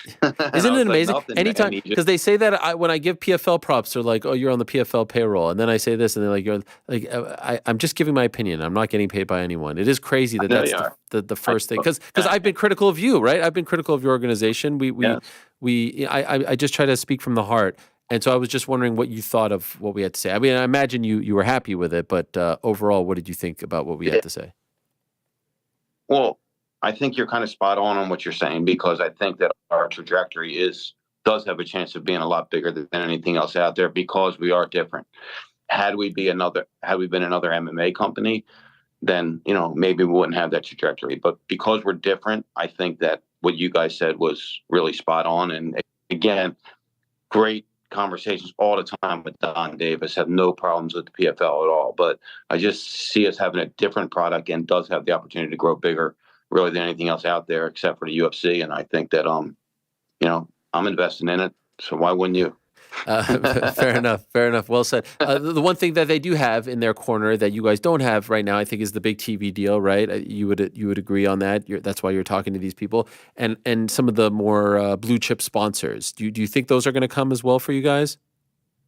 They're coming right now. We're in talks with them all right now. Okay. I mean, we really are. We're in talks with a lot of different. And then the Conor McGregor news, got announced, and a lot of them reached back out to us. So it was a needle mover for us. And yes, absolutely, the bigger blue chip sponsors are coming on board. But I mean, no organization would have the big blue chip sponsors without a TV deal, right? Right. Yeah, the TV deal, it's just a order of the way things go. So we locked that TV deal in here shortly, and they're all going to come, because we broke the perception of, everybody's getting hurt really, really bad in this thing, and it's not going to last, right? Like, again, and not dogging you on you, but you were one of them that said it's not going to last. It's right, and a lot of our media did, but here we are 6 years later. It's not only lasting, it's growing all over the world, and the TV deal, and then blue chip sponsors, and then really it's kind of game over then, because then we can just concentrate on putting the biggest and best product that we can put together on. It's been a struggle, man, and I don't want to just keep beating on the same drum. No, I get it. But to get funding to do these, not been easy, because you have to have the vision with it. And luckily we have some great partners. Triller's one of them that has the vision to where we can be. And, everything's starting to come together right now. And the whole team couldn't be any happier, because look, they're overworked and underpaid. And soon they're going to be probably still overworked, but overpaid. By the way, you will probably remember better than I, but did I say it wasn't going to, I know I've said that, it wasn't my thing. It was too gruesome, but did I actually say it wasn't going to last? Yeah, you said that. I think what exactly what you said. I can't think of exactly what you said. I know it was something like it's a flash in the pan. I think you said. Did I say that? In any event, Yeah. I mean, I'm man enough to say that I was wrong. I was wrong. I've said this now 100 times. I was wrong. I enjoy the product, and I think what you're doing is really, really interesting, and fun and different, and that's why we had that discussion last week. One last thing. I heard some people say, oh, Conor's involved maybe an event in Ireland, and there's obviously like a great history of bare-knuckle fighting over there. Is there any chance of that? 100%. 100%. We're talking about it right now. So we're talking to the regulatory bodies over there, talking to the arenas. We're trying to line something up this year, 100% in Ireland. Absolutely. I mean, the heritage is from Ireland. We have to do Ireland. So especially with him involved. Hey, one thing I wanted to say, man, I was over there with Conor, and let me tell you, man, like there were people coming up trying to take pictures of him crying. Like, my God, like it was it was the craziest thing I've ever seen. He is such an icon there, and he loves what he does. And the only thing I'll say about his fight with the UFC is, man, this guy is focused and training really hard. Yeah, he looks to be in great shape. $20 million gate. And it seems like his interest in your brand and your company is very, very genuine. And he seems all in and very passionate about it. So that's a big coup for you and cool to see from him. And I can't wait to see where this partnership goes. Congratulations on that. Congrats on Knucklemania, on Mohegan Sun, on Mexico coming up, and everything you guys are doing. It's a lot of fun to see you guys grow and and disrupt the whole industry. So well done, and thank you as always for the time, David. Thank you. I appreciate it, Ariel. Thank you. All right, there he is, the founder of BKFC, Mr. David Feldman. Very exciting stuff. Now, in about 30 minutes' time, we're going to be joined by the great Jose Aldo, who we have come to the conclusion has never been on this show before. How about that? He has never been on the show before. Darren Till also going to join us, and Cherneka Johnson, Sugar Neeks Johnson, who had that very controversial moment. I got a text here from Action Bronson, who I suppose was watching us, and he said, bro, I was watching the Lomachenko fight on the red-eye home to NYC, and the Johnson fight was on. It was absolutely ridiculous. It cut out for a second as they were reading. I heard and knew, and then it comes back on, and he's reading again for the other fighter. Pretty crazy shit. So yeah, it was wild. And you know what? I loved that it went from the UFC card straight into the Top Rank card, and I'm old enough to remember when they weren't exactly on the same page, but to go from that, card in St. Louis to the card in Perth was pretty darn cool and made for a very fun night of fighting. So well done to the worldwide leader. I'm looking forward to having her on. And again, 5 a.m. she's joining us from Queensland, Australia. So shout out to her for that. Also want to remind you that Bellator is back this Friday. They're back on Max here in the United States, over on DAZN in the UK and in France, and they're back in France. This is now their second show since the reboot, if you will, since PFL took over. They're now called the Bellator Champions Series, and they are back on Friday, May 17th. So a fun weekend. You've got that on Friday. You've got Fury Usyk on Saturday. Also Barbosa Murphy, as far as UFC is concerned, on Saturday night. And it's live from Paris, France, and it's Patchy Mix. And you can make a very strong case that Patchy Mix is a top 2, top 3 bantamweight in the world. He's defending his 135-pound belt in a rematch against the great Magomed Magomedov, the dangerous submission artist himself. Also, people's main event, Cedric Doumbé makes his Bellator debut against Jaleel Willis. We had Chael Sonnen on last week to talk about the feud here, and Doumbé fighting in France is must-see TV. So it kicks off at noon Eastern on HBO Max, or Max specifically here in the United States. Like I said, DAZN over in select parts of Europe. You can go to Bellator.com/watch for information on how you can watch around the world. And this is actually, little note for all of you, the first time that you can stream a Cedric Doumbé fight legally here in the United States. So I would suggest not to miss it. And considering what happened in his last fight against Baki, I would say that he has, something to prove. There's some pressure on his shoulders. So let's see how that all turns out. That's Bellator Champion Series on Friday. If you're wondering why my energy may be a little bit low, why I seem a little bit sad, if you're wondering why I'm a little bit down, it's because my Mother's Day, and I hope everyone had a great Mother's Day. everyone had a lovely, lovely Mother's Day. Those who celebrate, it's always a great day. God bless the mothers. They make the world go round. We love them dearly. My Mother's Day was ruined because my New York Knicks didn't show up. They lost by 30 freaking points. More than that. It was so painful. But we're okay. We're okay. Down by 40 at one point. A lot of injuries. We getting worried? I'm worried. I'm worried, but I'm also worried about like the presser and I'm perpetually. I think you guys know me right now. I worry about a lot of things. But I mean, definitely a worrier.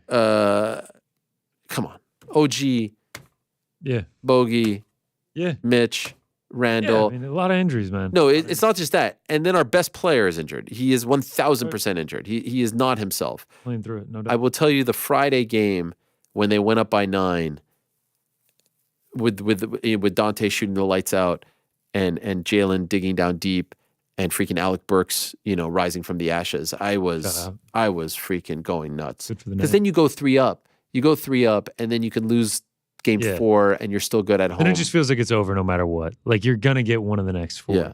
You go 3. I guess it could have been worse. Our friend Jake was in Indiana for a wedding and he was he went to in that game? Attendance. Went to the game yesterday, yeah. It's a tough one. Not quite the result you wanted to. They were, a Friday night game and then a 3:30 Sunday is tough. No excuses. We're not like the Pacers. We don't cry. We don't bitch. We don't moan like that punk Rick Carlisle. And $35,000 well spent. Well spent. He knew exactly what he was doing. For Ricky C. No, come on. It was ridiculous. The whining, the complaint. Every play, Halliburton. Every play, Pascal Siakam. Every play, Nembhard. Every single play they complain. Every play. They complain every play. But we're good. We're good. We got the boys. And Hartenstein might be injured as well. Look, I don't know what happens. I think we could get by them in 6 or 7. I don't know what happens against the Celtics. I'm hoping that, Rick's Cavs can push them a little bit further. It's going to be tough. Can you just give us a couple more games? Nope. Just to beat them up a little bit? It feels like the Celtics just take game 2 off so they can win the next 3. Yeah. That's what will happen. Thanks, guys. Thanks for don't listen. I still believe in the Knicks. You know me. Who's a bigger believer? Yeah, they're still alive. All they have to do is win game 5, and you're right back to where you need to be. This is unprecedented, though. I cannot recall a team losing 4 front court players, and then their best player is banged up. It's not ideal. It's freaking nuts. At this point, I'm just happy with the season. Eastern Conference Finals, I'll be over the moon. The Bucks this year. 4 front court? Giannis? Well, 4. I'd argue I'd take Dame and Giannis over all 4. Yeah, but Dame came back. He came back. I know he was. Giannis never did. No, he didn't. He didn't. But this is just crazy. It's like every freaking the whole game. East fell apart. Let's be honest. The Celtics have the easiest cakewalk to a Eastern Conference championship that's ever existed. I still believe in the Knicks, though. Thank you. I think they can get it done. I appreciate Brunson hurt, not hurt. It doesn't really matter. He's going to give you, 32 points on good mid-range shooting. That's what he does. I love the way he handled the post game. I love when he shows up with the hood on and he just looks like freaking Darth Vader. And he's like, "No excuses. I'll be fine. We'll see you." And they're talking shit now. Punks. I liked Halliburton because he's a wrestling fan, but now he's pissing me off. Yeah. I just want to say. Yeah, I mean, pissing me the fuck off. You're viewing it through a lens of bias. Yes, 1,000%. I am the most biased. He's pissing me what off. They got to do. Yeah, And those Pacers fans are you're pissing playing me off. into it. That's what they want. 1,000%. They want to get in the heads. It was orange and blue skies for games 1 and 2. Now it's the Fuck yeah. Pacers. It was fuck them. I've always Miller, hated the Pacers. Josh Hart Mike thing. Oh, that was amazing. It was That good times. incredible. Now it's like we gotta. It's fine. Gotta regain the course. You just got to win the next one. We just got to win at home. That's it. It's all good. Yeah. That's it. Defend home court. If anyone wants me there, by the way, if the Knicks want me in the front row, waving the towel, I could be there. I could be there. Be right next to Stiller as well. I could be there. I'm just Saw saying. that article from Front Office Sports on the exclusive club that it is to get Knicks tickets. I mean, Gary V, I could be there. It's just I could be there if you want. If you need me, I will be there. I'll be there high-fiving Starks and the crew. Anyway, the NBA playoffs are heating up, as you all know, and the action at DraftKings Sportsbook, an official sports betting partner of the NBA, is as well, with same-game parlays, live betting, odds boost, and so much more. Don't miss out as the NBA postseason winds down. Knicks still number 2 as far as odds go to win the East, so that's good. And shame on everyone who counted out the Denver Nuggets because they were not rolling over. it is a bizarre. I can't recall the last time the road team won the first 2 games each. So I'm curious to see how Game 5 goes. And I think the Thunder are going to pull it out as well. I think we're getting, by the way, we could very well be getting New York, Boston, Dallas, Denver conference finals in both the NHL and NBA, which is just crazy. Anyway, for new to DraftKings, you got to check this out. New customers bet $5 to get 115 bonus bets instantly. Download the DraftKings Sportsbook app now. Use the code TheMMAHour, and that's the code TheMMAHour for new customers to get 115 bonus bets when you bet just $5. Only on DraftKings. The crown is yours. Gambling problem? Call 1-800-GAMBLER. Or in West Virginia, visit www.1800gambler.net. In New York, call 877-8-HOPENY. Text HOPENY. That's 467-369. In Connecticut, help is available. For problem gambling, call 888-789-7777 or visit ccpg.org. Please pay responsibly on behalf of Boot Hill Casino Resorts in Kansas. 21 plus, age varies by jurisdiction. Void in Ontario. Bonus bets expire 168 hours after issuance. See dkng.co/bball for eligibility and deposit restrictions, terms, and responsible gaming resources. Yeah. So I mentioned at the top of the show, May 31st, my friends. Could we get some breaking news music? May 31st at the NJ Pack in Newark, 5 minutes from Plino Cruz's gym, where Alex Pereira trains. The night before, the story is potentially finished at UFC 302. The Helwani Roadshow hits Brick City. Get your tickets now. njpac.org. njpac.org. Pin tweet on my Twitter, link in my Instagram bio. Shout out to Robert Pearson for the great David Putty inspired picture. Great to see him back in the mix as well. Tickets on sale now. Special surprise guests, a couple already locked in. You'll love them. Meet and greet giveaways. Biggest room, biggest venue, most prestigious venue we've ever done. We've done Chicago. That was great. We did Vegas. Great. We did New York twice. Now we're going to Brick City, New York to be exact, this Friday. Can you do me a favor so I don't have to stress over this? Can you buy the tickets now so I don't have to stress over this? Tell a friend, buy 3 for the family this May 31st. Not next May 31st, May 31st, 2024. And what a weekend this is going to be with the Champions League final on June 1st, with the 5 versus 5, with UFC 302 on June 1st as well. It all kicks off, though, on Friday at 8 p.m. Eastern. Right now, you can get tickets over at njpac.org. If you go to the website, type in Helwani, it pops up. Helwani and Friends live with special guest fighters in attendance. A great time, 2 hours or so. We talk to the fighters, we meet and greet, we give out stuff, and no one has left unhappy. So there it is. Go right now, pin tweet, link in my Instagram bio, njpac.org. The NJ Pack is a very, very, very, very prestigious venue. When they first told me about it, I was like, what? I'm used to, nice little bars and stuff. But I guess we're moving on up. We're moving on up. So please do get the tickets now, and more info to come. Maybe I'll even reveal a guest or two beforehand. Who knows? We might get froggy. Appreciate all the support. Appreciate everyone who has purchased tickets already. Thank you so much. Now, the Parlay Boys will be there on Friday, May 31st, with or without Juliana Pena. Oh, yes. I forgot that we still have to discuss this. Disappointing. Yeah, so, obviously I sent out the classic Twitter message. Do you want to do a pick this week? I never wanted to feel like she's obligated to do it. We're obviously honored to have her as a part of the Parlay Pals. Left on red till about Friday, pretty late into the night. Graphic had already been made, already tweeted it out and everything. And then, I think she saw that. A couple of people were like, oh, where's Juliana? And then she was like, well, I'll take Veronica Hardy. I was kind of like, well, Frank's already done that. It's a little late in the game. I feel like we just got to ride without her for this week. Now, when you say this week, do you mean the previous week, St. Louis, or are you talking about Barbosa Murphy? No, I was talking about St. Louis. I thought you were talking about Barbosa Murphy, and I think conversations need to be had. Any input here from the other Parlay Pals? I think it's fair for Ariel to have an opinion, but we should give her a chance. Like, it was just we came back from a break. Maybe she forgot. You can't give her the break leniency. It had been several weeks. I have looked at many a message and left them on red. It doesn't mean anything. You are the king of leaving people on red. That is true. Doesn't mean a thing. I don't know. It does mean it means that you don't, you didn't want to reply back. You don't see the. She did reply. It was the double. It was the double whammy of leaving on red, giving the pick late, and then the pick being someone else's pick. So that just means you're checked out. Can I break the fourth? Yeah, wall I on think- this? Please. So as I told Connor what I was gonna pick, I was like, "So can we let old Miss Pena know that she can't have that pick?" And he looked at me dead in the face. He's like, "Not a chance." Wow. So that's why chance. when he was asking me if I wanted to pivot, I was like, "You know what? I'm gonna leave this on red because I don't want to pick." Wait, so someone this is actually Connor's you fault. saw is what that you're like saying. you saw that like 7 hours later, Frank, and then you were like, "Oh, yeah, I guess we should. What are we gonna do with this?" Yeah.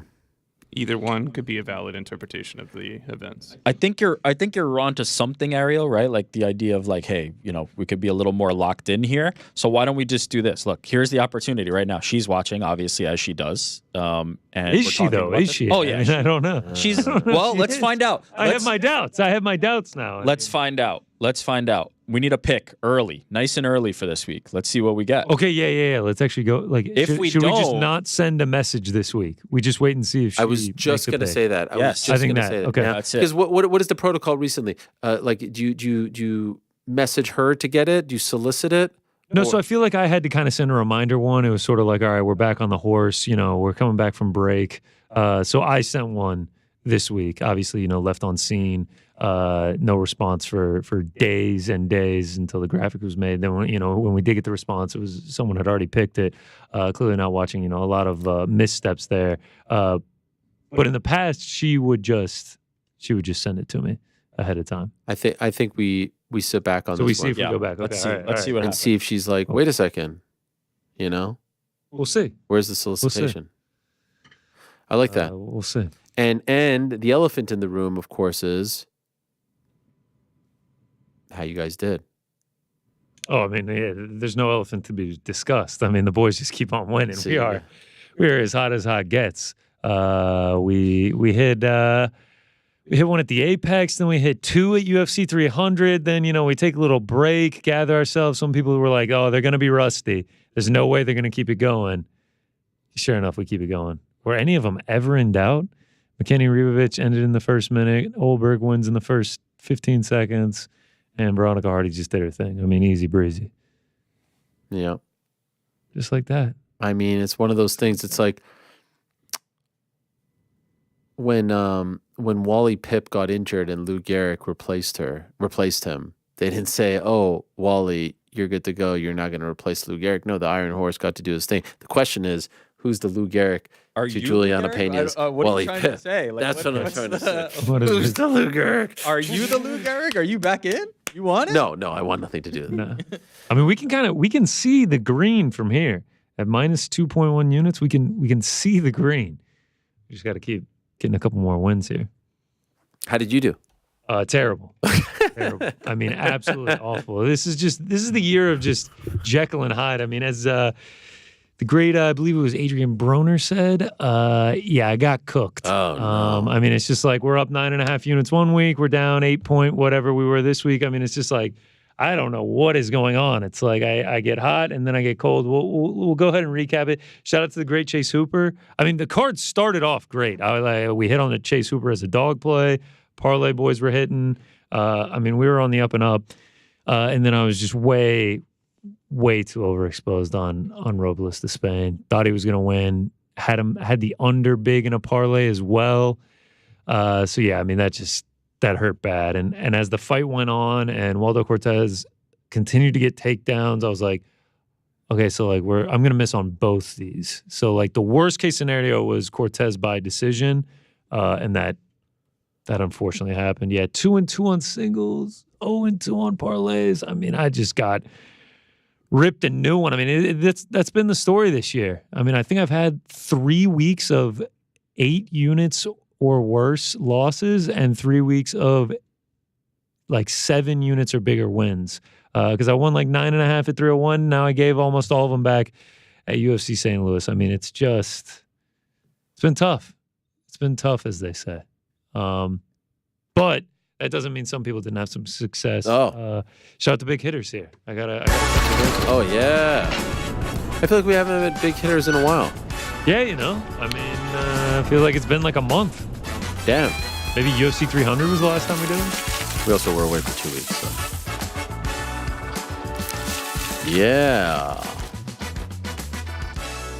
Shout out to our guy Jay Singh. I mean, I feel like I'm just calling him out every week. He turns $1,100 into $22,000 with 2 quick parlays. Charles Johnson by decision, Trey Waters by decision, and then an over 2.5 and 1 fight goes to a decision. I mean, guys just rolling in the dough. People are asking him to start giving out picks. That's how good he is doing. We move along. Joseph Amaral, 16. Shout out to my guy Joey. He goes Joaquin Buckley by decision, Charles Johnson by decision, Trey Waters by decision. That one was squeaky. That one was tight. But that's plus 10,323, turns $15 into $1,500. Damn. Shout out to him. McPicks. This man is an absolute stud. Been following him for a while. He's about as sharp as it gets. He is always killing it every week. So give him a follow if you want. But he calls Diego Ferreira big underdog. Throws $800 on the aged veteran. Gets 2,640 back. So shout out to Mick Picks. He is always bringing it in. So I'm not going to lie. D. Devesh Bora, 78. At first, I was really impressed. I saw 563 into 15,636. Did a little more research. That is actually the symbol for rupees. And this is more along the lines of like $6 into whatever the winnings were. So not I thought it was $563 at first, but still a great bet by him. Sean Woodson by decision, Tabitha Ricci by decision, Charles Johnson by decision, and Veronica Hardy by decision as well. Nailed them all. Shout out to that. And then our man Cowboy Betting must have been happy with our guest Chase Hooper. He had Chase Hooper by submission in round 2 plus $1,500, $36 into $576. And then last but not least, it's not a big hitter. It is a bad beat. Oh, no. Yeah, our man GC Picks. Shout out, great name. Wow. Is that an honor of you? I don't think so. I do not think so, but just a similarity there. 11 out of 12 legs, and he loses on the biggest favorite on the card in Mateus Rebecki. Would have turned $25 into $15,581 if the biggest favorite had just come through, but alas, Carlos Diego Ferreira had other plans for him. Plus 62,324. Instead, it's just a $25 loser. Damn. Commiserations. And speaking of bad beats, what about me on what about us on Saturday? You know, there was some talk of me doing the coin toss for Forest Chelsea. Oh yeah. Luton Town loses. Yep. Burnley loses. Get into the 12:30 game, and then all of a sudden down 1-0, 1-1, 2-1. 2-2, 3-2. Oh, it was right there for a party. It was right there. For a party at the City Ground. Now we go into the final game of the season, tied with Luton. It's all but done. There's a goal differential of, I think, 11 or 12. Well, no. We're 3 points up on Luton. At best, we lose, they win, then it's a tie. And we're still going to win on goal differential. Okay, here's my question. You say that, though, but what if Luton's opponent says, all right, we're going to let you score just to fuck over Forest? Like, could they do that? Is there any rule that stops them from doing that? Just here's 12 goals. 12, I mean, there would have to be tampering coming into play at that point. There would be some... You think they would... Something illegal about that. Or we just draw and then it doesn't matter. I have no worries. As a long-suffering Forest fan, I've seen all the ups and downs. I just can't. No. And honestly, I like that it's going to the last week. Really? Oh, yeah. I'm going to go to my favorite spot, 11 a.m. Every Sunday. game kicks off. Yeah. I need Brighton to stay in the top 10 to cash one of my futures. And they are tied with Bournemouth for 10 and 11 right now. They have the goal differential on that one. I didn't know this was at play. Oh, yeah. And then obviously Arsenal and Man City. Man City like still has a game in hand. Yeah. Well, you just never know what happens. You just never know what's going to happen. All the Spurs fans are rooting for Man City to beat them. Yeah. To beat their own team, to screw over Arsenal. So you feel good about it. Forest? It is a pretty, the amount of points that they have, and like they are very lucky to be staying up. Let's be honest. Yeah, no doubt, man. But we have lived and died. You know, people like to take shots. They like to say we're not real fans. I mean, if you only saw the group chat, we are living and dying with every goal, every single goal, every heartbreaker. I don't know if Nuno's days are long for the city. It is actual heartbreakers. It's great. That team provides more heartbreak than anyone. They It is lose amazing. in the most painstaking ways. It's not blowouts. It's always like they're up early, they blow They're it, they up, come back. and then they immediately give up a goal to tie it up, and then they stay tied until the 99th minute, and then they let a goal in, and it's just heartbreak. You mentioned Mother's Day earlier. Can I just throw something out here, please? Just to the crew, just to get a poll on this. I was in a group chat with some of my friends, and one of our friends threw in the group chat, and like he doesn't really know our moms, and he was like, "Hey, everybody wish your mother a happy, tell your mother I said happy Mother's Day." And no one responded, but I feel like everyone else in the group chat was sort of sitting back thinking like, that's kind of weird. Like, does that feel necessary? That feels kind of weird. Like, nah, I think it's nice. You think it's nice? Okay. Yeah. I just wanted to see because I haven't discussed with any of the other members of the group chat. We all just I think it's a mensch thing to do. Together. Was it Mensch like thing, a tell your mom I said hi? No. Happy Mother's Day? It said Happy Mother's Day to all of your mothers. Oh, that's I think that's a nice thing to do. When you said tell all your mothers I say Happy Mother's Day, I was like, yeah, that's weird because like if he doesn't have a relationship with the mothers, then that's Who, me? weird. Has never met my mother before in his life. But him saying just Mother's Day to all the mothers, that's fine. That's good. We're all good. Happy Mother's Day to all your mothers, yeah. Yeah, we're good. Yeah. And by the way, happy Mother's Day to I'm all still of you. not sold. I'm still not sold. No, I think it's a nice thing to do. If it was like a random person that you didn't have a relationship with, then maybe you'd say like, eh. I need to find the exact verbiage. You know, it's a weird one when you're friends with other couples and you say Happy Mother's Day to them, and then they probably feel like, oh, now I feel like an asshole for not saying it to you first. You know what I mean? Okay, yeah. The way that I interpreted it was almost like tell like your wife or girlfriend like Happy Valentine's Day. That's what like. No, that's weird. That is weird. My knee jerk. I mean, that's my knee jerk. That is weird. When I first got it, I was just like, oh man. No, this is Menchie thing to do. Speaking of parents, by the way, shout out to Mr. Jackman for the Paul Heyman Funko Pop. Shout out to New York Rick for actually delivering it, as he should have last week. It's gonna throw me under the bus. But we appreciate that very much. It's going right over there. It's an amazing one. You even have the ponytail on the back of the hat. And some breaking news, Frank. It is official. The Nathan Diaz-Jorge Masvidal fight is moving to July 6th. This already reported last week, but I just got the official word. The last man standing 10-round light heavyweight boxing main event presented by FanMio pay-per-view on July 4th weekend is moving from the Forum in Inglewood, California to the Honda Center in Anaheim, California. New date, July 6th, moving from June 1st, Kia Forum, July 6th, Anaheim, California. Pre-sale is going down tomorrow, Tuesday, May 14th. You could sign up for the pre-sale now at fanmio.com/fight. Public on sale begins Wednesday, May 15th. The tickets for the Jake Paul, Mike Tyson fight also go on sale this week. That's May 16th. So there you have it. The fight is moving to July 6th. You guys must be happy about that, right? Especially you, New York, Rick. You were... Yeah. It's a lot of stuff to happen on the same night, so I'm quite happy that it's moving. Also, for their sake, like, why go head to head? I think this makes a lot more sense. I think it's just, the no-brainer of all no-brainers. It should have happened the moment everyone realized that UFC 302 was happening on that same day. I don't care if it's the worst UFC pay-per-view of all time. Don't go against the UFC pay-per-view, especially when I know it's a boxing event.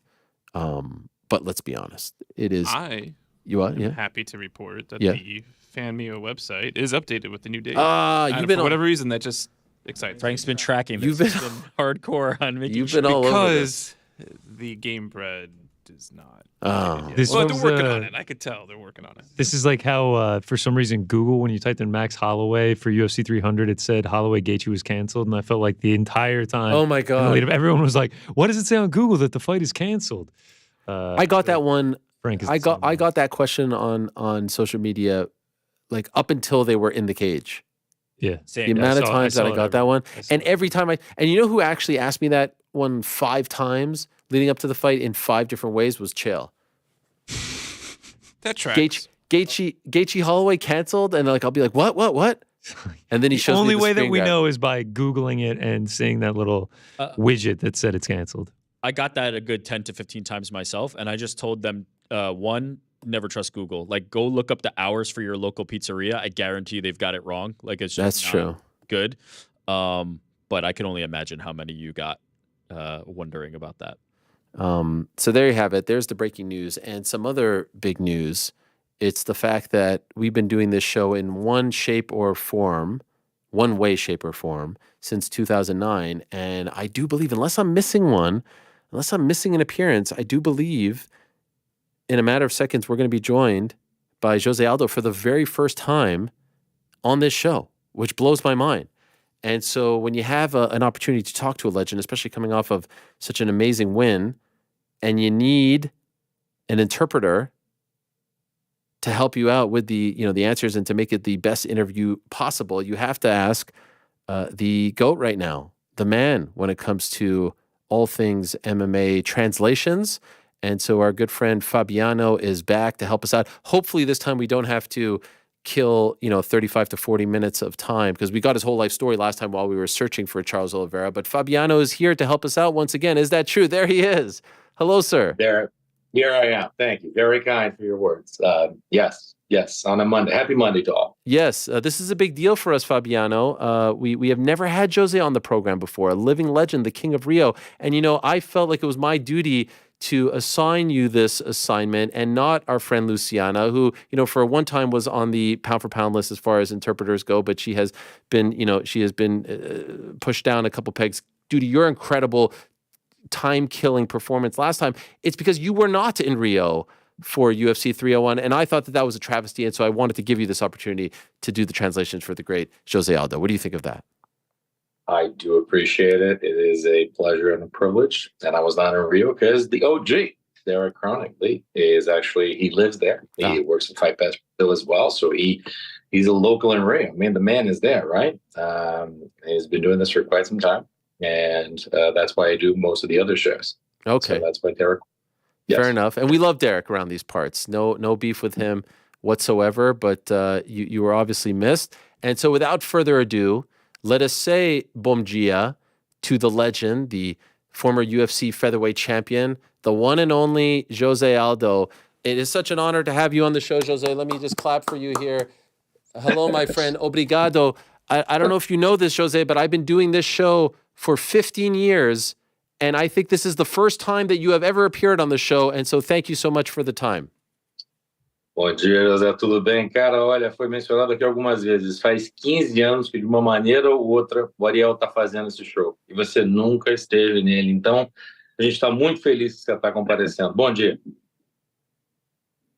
Bom dia. Não, a felicidade é minha. Não, eu nunca fui convidado, então não tem como eu participar, né? Então, hoje eu estou aqui com ele. Então, depois de 15 anos, estamos juntos agora. Well, the pleasure is mine. I was never invited, so it's my honor to participate. So I'm very happy to be here now. That is not true, for the record. I've tried many different ways, many different phone numbers, and I was never able to locate Mr. Aldo. We love him here, and so I just want to let him know that is not true at all. Olha, só para deixar registrado aqui, não foi por falta de tentativa, foram tentados vários números, várias pessoas, vários contatos, e não acontecendo. Só queria deixar registrado porque a gente tentou. Finalmente a gente conseguiu. Então, graças a Deus chegou o dia, então hoje é o dia. Eu estou muito feliz também de participar com você, Daniel. Well, thank God. The day has arrived. I'm here, and I'm very happy to participate. One request. Is it possible to ask Jose if he could just turn his phone this way so that it's not the 2 black bars on the side? Is that possible? Yes. There. Isso, aí. Oh. Perfect. Espera aí, eu girar pouquinho mais aqui, ajeitar bem. Perfeito. Okay. Thank you so much. Jose, it's been a week since we saw you in Rio. What a great performance. Can we start from the beginning? Why did you ultimately decide to come back to the UFC after retiring in 2022? Cara, faz pouco tempo que a gente viu você no Rio. Primeiro de tudo, ótima performance, obviamente. A gente só gostaria de saber, vamos voltar um pouco no tempo, voltar essa história e pensar. que levou você a estar naquela situação, a estar lutando no Rio de Janeiro? Como é que foi esse processo? Então, acho que o processo começou na virada do ano, né, em janeiro, então eu já comecei a falar com Dana para voltar de novo ao UFC. Acho que eu tenho idade para isso, então tô novo, então nada mais justo que a gente finalizar dentro do Ultimate, né? Então eu pedi para voltar desde janeiro, então passou pelo, como eu falei antes, Dominic Cruz, até que finalizamos com o Jonathan Martinez, né? Então fiquei muito feliz, coincidiu a volta ser no Rio de Janeiro. Actually, the process has started from even before the turn of the year. I spoke to some people. I've spoken to Dana. I wanted to come back. You know, age is not a problem. I'm too young. I wanted to go back. The process started with thinking through Dominic Cruz, but then ended up with Jonathan Martinez, and it was a coincidence that it just so happened that the comeback was in Rio. Oh, wow. Okay. And so there was some talk that you were coming back because there was one fight left on your contract and you wanted to finish that fight in order to pursue other things. Is that at all accurate? Olha, a conversa de uma maneira geral foi que de repente você estava voltando para fazer só aquela luta que faltava no contrato e você simplesmente ia terminar com o contrato. Era isso? Como é que ficou essa história do contrato? Não, né? Eu sempre quis ter uma luta dentro do Ultimate, né? Uma luta no contrato, pelo fato de não ter vontade de lutar em outro lugar. Mas não, nem me passou por isso, pela minha cabeça de querer finalizar o contrato e fazer outras lutas. Não, eu sempre recebi convite e assim eu sempre mostrei pro Ultimate. Não, eu queria voltar mesmo, eu queria ver como é que eu estava. Então eu cheguei, fiz a luta, eu acho que eu tentei fazer um pouco de tudo, fazer uma grande performance, mas eu sei que a gente ainda tem um pouquinho ainda para queimar, um pouco de lenha ainda para queimar, né? Então, não foi nada pensando em fazer qualquer outra coisa, não. Porque sempre meu sonho foi lutar no Ultimate, então eu fico muito feliz. Mas agora sim, agora é uma nova negociação, um novo tempo que a gente tem que sentar com o Ultimate e ver qual é melhor para ambos. You know, the leaving in one fight on the contract was never meant to actually write down that contract and actually finish that contract by having that fight. The idea was actually keep a fight in the contract because I never had the desire to fight anywhere else. It was just to keep it in tabs there. It's like, but the fighting in the Ultimate Fighting Championship was always my dream. That's it. And being in the UFC is what I always wanted to do and never wanted to leave. So I wanted to show some people what I got. I show that I do have a lot to offer. And now is a new negotiation. It's a new time. We're going to start looking at some other things, and I have some conversations, but I did show that I have a lot. Being back that week, especially in Rio, what was it like for you? The preparation, seeing familiar faces, but then all the love that you were receiving from some of the newer fighters, some of the newer Brazilian fighters, not new to you, but, you know, new champions, Pereira, Pantoja, showing you the respect as a legend, that whole process all week long, what was that like for you being back after 2 years? E como é que foi aquela semana no Rio? Um processo, você voltar 2 anos depois e ter não só admiração de todo mundo que estava lá na arena, também a admiração de todo mundo. Aquelas caras, hoje sempre, né? Aquela galera de sempre já está acostumada a ver, mas também novos campeões. Você está falando de um Pantoja, está falando de um Poatan, te admirando, mostrando respeito por quem você é. Como é que foi essa semana toda? Como é que foi estar nesse processo todo e ver todo mundo? Então, a sensação é ótima, né? Eu acho que receber o carinho de todos os atletas, eu acho pelo trabalho que a gente tem ao longo desses anos aí dentro do Ultimate, né? Conquistando títulos, fazendo grandes lutas, então ter respeito, o carinho de todos é muito gratificante para nós, né? Isso mostra o nosso trabalho foi bem feito, né? E eu lembro que foi bem legal a gente trocando ideia. O Pantoja já conhecia, ele já tinha treinado com a gente, né? Depois também o Poatan. Eu acho que é isso, cara. A gente tenta pegar a energia de cada um ali dos brasileiros, né? E assim a gente tentar chegar ao mais longe, conquistando os títulos dentro da organização. I think the love and the respect from everybody, that's so cool to actually have. It means that it's the fruit of all the work that we've had throughout these years and what we've been able to accomplish. You know, I've had contact with Pantoja before, I've trained with him before, and also being able to talk to Poatan and having Alex Pereira there. I think it's great to actually, it shows again the work that was done and what we've been able to accomplish in this organization, but also you feed off that Brazilian energy, everybody together. So it's just for us to continue to work and continue to get more and accomplish more in the UFC. How did the idea come about for you to wear the crown into the arena, into the cage. We had not seen that before. How did that all come about? E a ideia da coroa, cara? Como é que surgiu a ideia de você entrar com a coroa, chegar, fazer o teu walkout, entrar com ela e na tua caminhada pro octógono? Não, a ideia foi minha mesmo, né? Logo quando a gente fechou a luta, já pensei na coroa, pensei também no início da música. Eu acho que eu sabia que na noite ia estar com a arena lotada e todos os brasileiros, os fãs torcendo pela gente, então esperando esse momento. E pelo próprio o pessoal do Ultimate, né, que colocaram esse apelido de Rei do Rio, então eu falei, nada mais justo que a gente tá com a coroa, né? Então eu fui pedir permissão pro Ultimate, só uma pessoa, ela avisou, então eu mostrei a coroa, falou que não tinha problema nenhum, e eu pude, assim, entrar e assim, pegou todo mundo bem legal, assim, de surpresa, né, que gostaram bastante da coroa, mas foi ideia minha mesmo na minha cabeça. Quando a gente fechou a luta, eu falei, cara, eu vou entrar com a coroa, né? Eu acho que eu queria fazer até um ensaio também, com roupa do rei e tudo, mas eu acho que ficou bem legal, todo mundo adorou. It was my idea, actually. I just thought about it, being with an arena full of Brazilians and also, coming out to the song and everything else. I felt that it would be a cool thing, especially because throughout the UFC, that's how I got this nickname from the King of Rio. So I wanted to make sure I honor that, and I thought it would be a cool thing for everybody. So I showed the crown before. It was approved by the UFC. They said, let's go. I think it caught a lot of people by surprise at the arena, and they felt it, but it was a very cool thing too. So got to do some pictures as well with dressed as a king, and I thought it was a really cool thing to do. You mentioned Dominic Cruz as a potential opponent, and those that have been watching your career for a long time, dating back to WC, like that's a fantasy matchup. You were 145 champion, he was 135. Ultimately, you fought Jonathan, and I think that was your decision. Can you explain why you liked the Jonathan Martinez fight over Dominic Cruz? Você mencionou o Dominic Cruz no começo da conversa.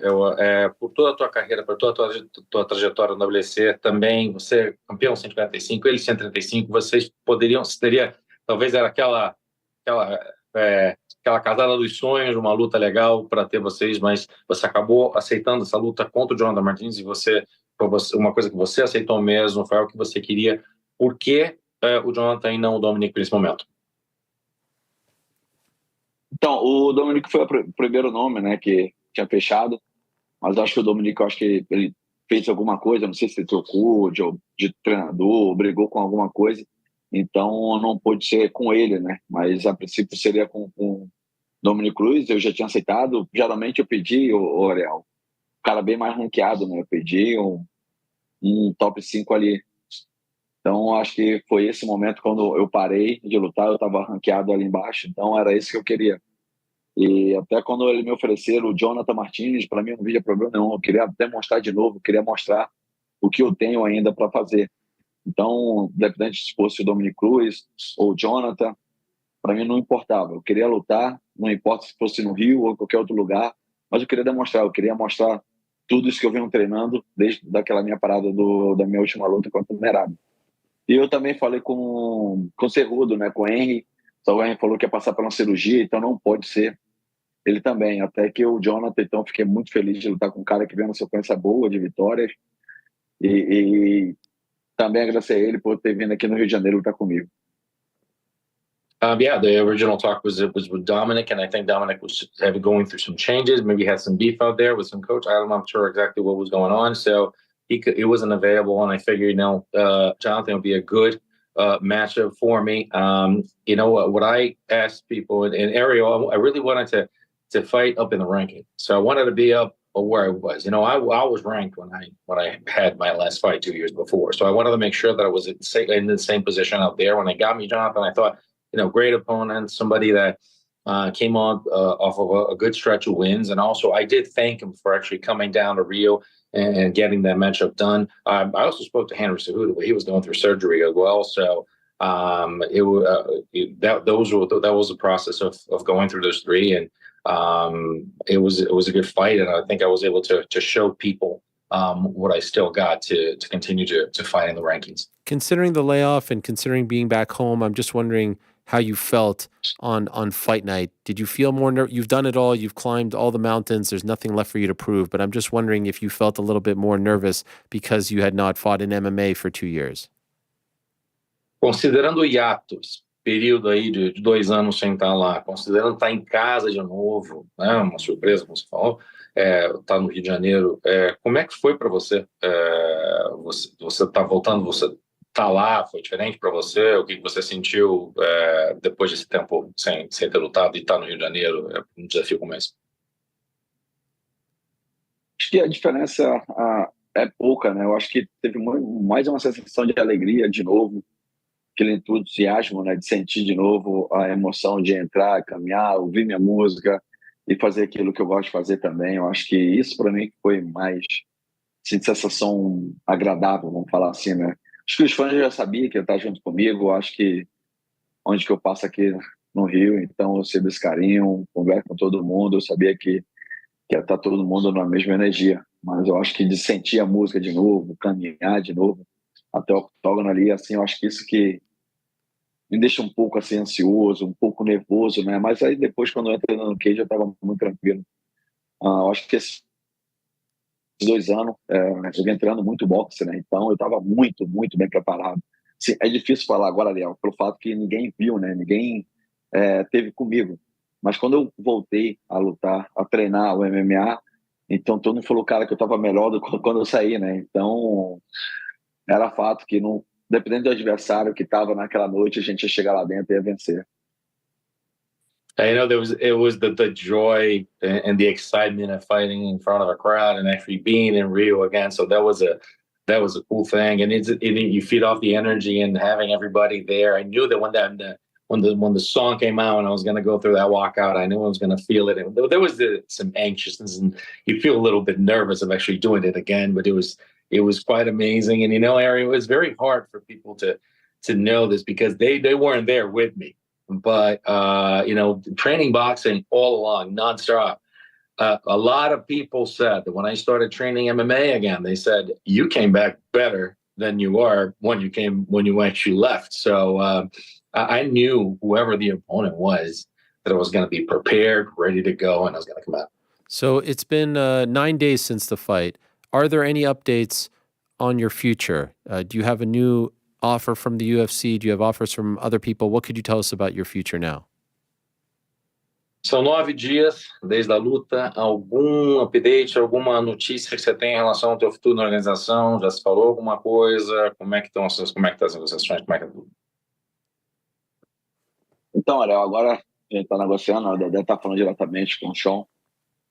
E eles estão em reunião, sim, a gente está esperando já justamente para ver o que vai acontecer, né? Então a gente já tem várias propostas na mesa, mas do Ultimate a gente está conversando, né? Então agora com o Dedé, Sean, Dena estão sentando e vamos decidir o que é melhor para mim no futuro. They're sitting there already. André Pederneiras is already sitting with Sean Shelby, just getting things done. I think that there's some stuff on the table coming in, a lot of proposals coming in, but I now is up to Dede to actually work and sit down with Sean and with Dana and get our future together. So does that mean you are leaning towards re-signing with the UFC? Então significa que você está pendendo para assinar novamente com o UFC? Sim, eu acho que tudo está dependendo do que eles vão apresentar, né, para mim, qual o plano futuro. Eu acho que não é questão só de dinheiro agora, Ari. Eu acho que a gente não está pensando nisso, a gente pensa muito mais naquilo que eu posso fazer ainda, naquilo onde que eu posso chegar. Então, acho que é isso que a gente tem que ver agora. Acho que, independente de qualquer coisa, eu sempre sonhei ser o campeão, treinei para isso, o meu corpo é preparado para isso. Eu acho que nessa minha volta agora todo mundo pode ver. Acho que a luta que eu fiz, né, tentei fazer um pouco de tudo, então eu fui um lutador de MMA completo, então eu acho que eu estou me sentindo muito bem ainda. Eu acho que para fazer um pouco, até quem sabe ser o campeão no futuro. Yeah, Ariel, is all about it's not about the money anymore. There are a lot of things to be taken into consideration, and it's more of what I can do and what I can get, what I can accomplish. I think that in that fight, I was able to show a lot of things that I can do. That I'm an MMA fighter, that I'm a complete fighter. So now the conversation is about what can we show in the future and the things that we can accomplish.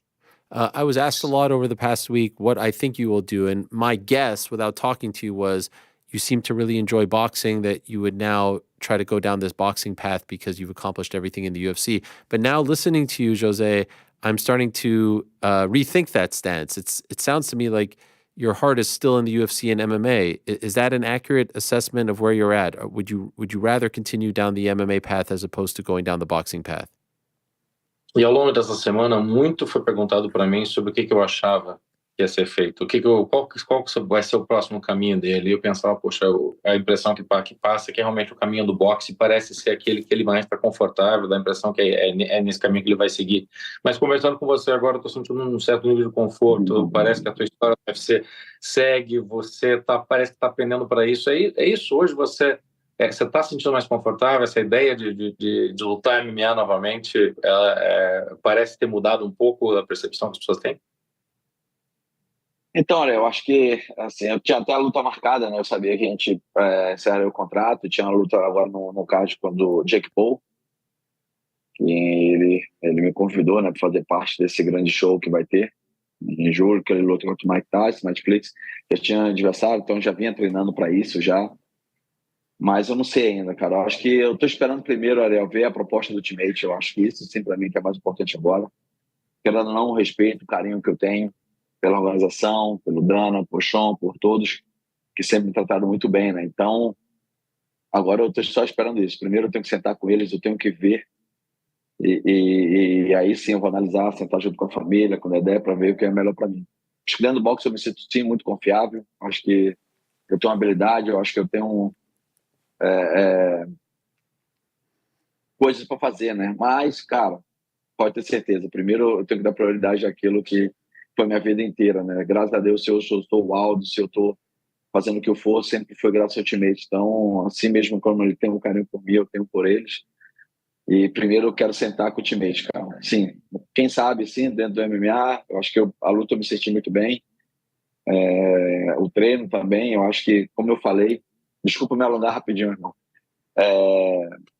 Cara, eu vinha numa sequência de 20 anos, sempre treinei muito, dei tudo de mim, no meu corpo, de tudo. Dentro do MMA eu nunca saí, nunca tirei férias, nunca fiz nada além de treinar.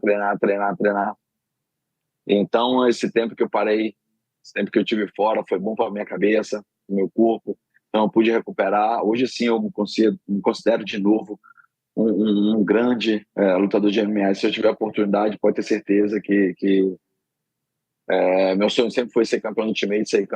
Eu acho que isso é a minha maior ideia, sempre foi essa, e sempre eu treinei para isso. Então é nisso que eu sempre busquei. Então primeiro eu tenho que sentar com o Ultimate, depois eu decido assim o que é melhor para mim e para minha família.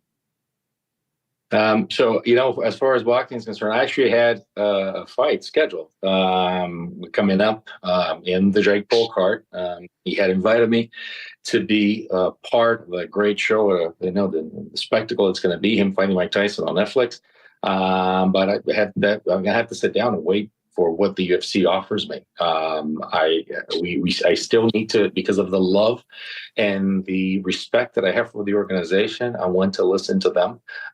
Listen, I do feel very confident in a boxing ring. I feel good doing boxing. I feel that I have things to accomplish it, but I need to step back and evaluate the proposal that I get from the UFC, because my dream was always to be in this organization, and they have treated me so well with such a high level of respect.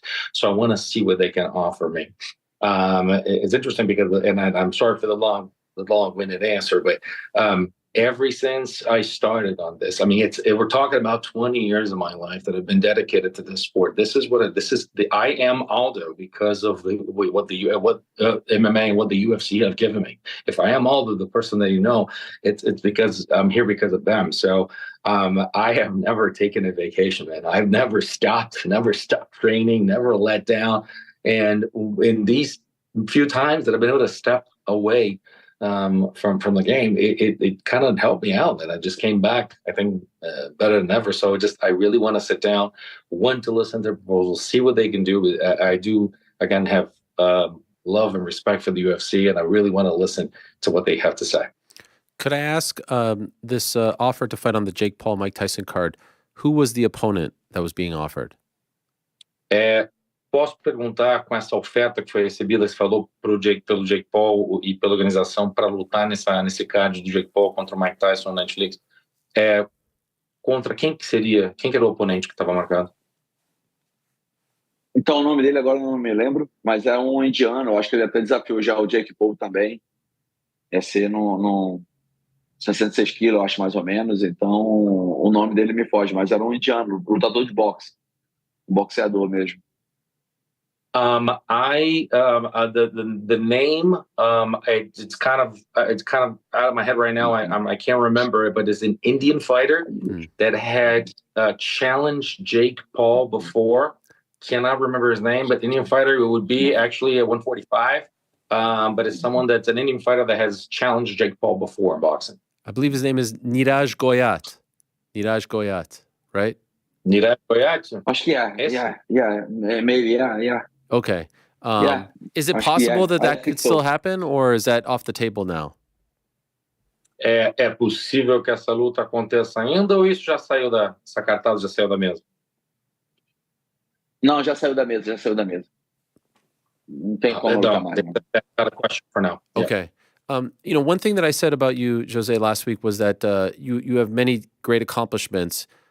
What impresses me as much as any of them is how you didn't let the Conor McGregor fight define you. That was 9 years ago, and some people would crumble and you would never hear from them again, and here you are still thriving, still one of the best in the sport. How did you not let that moment ruin everything and break you as a human being, but come back even better and stronger and more beloved? How did you not let that moment ruin your legacy and ruin what you had built? Uma coisa, José, que eu sempre falei de você é que você conquistou tudo. Em outro comentário antes ele tinha mencionado que você já basicamente escalou todas as montanhas possíveis, né? Você conquistou tanta coisa, você já fez tanta coisa, e eu falo para as pessoas, você não deixou a luta contra o McGregor te definir. Algumas pessoas, alguns lutadores deixariam que um momento como aquele, simplesmente eles ficariam num casulo quase, eles se causariam e talvez não seriam quem foram depois disso.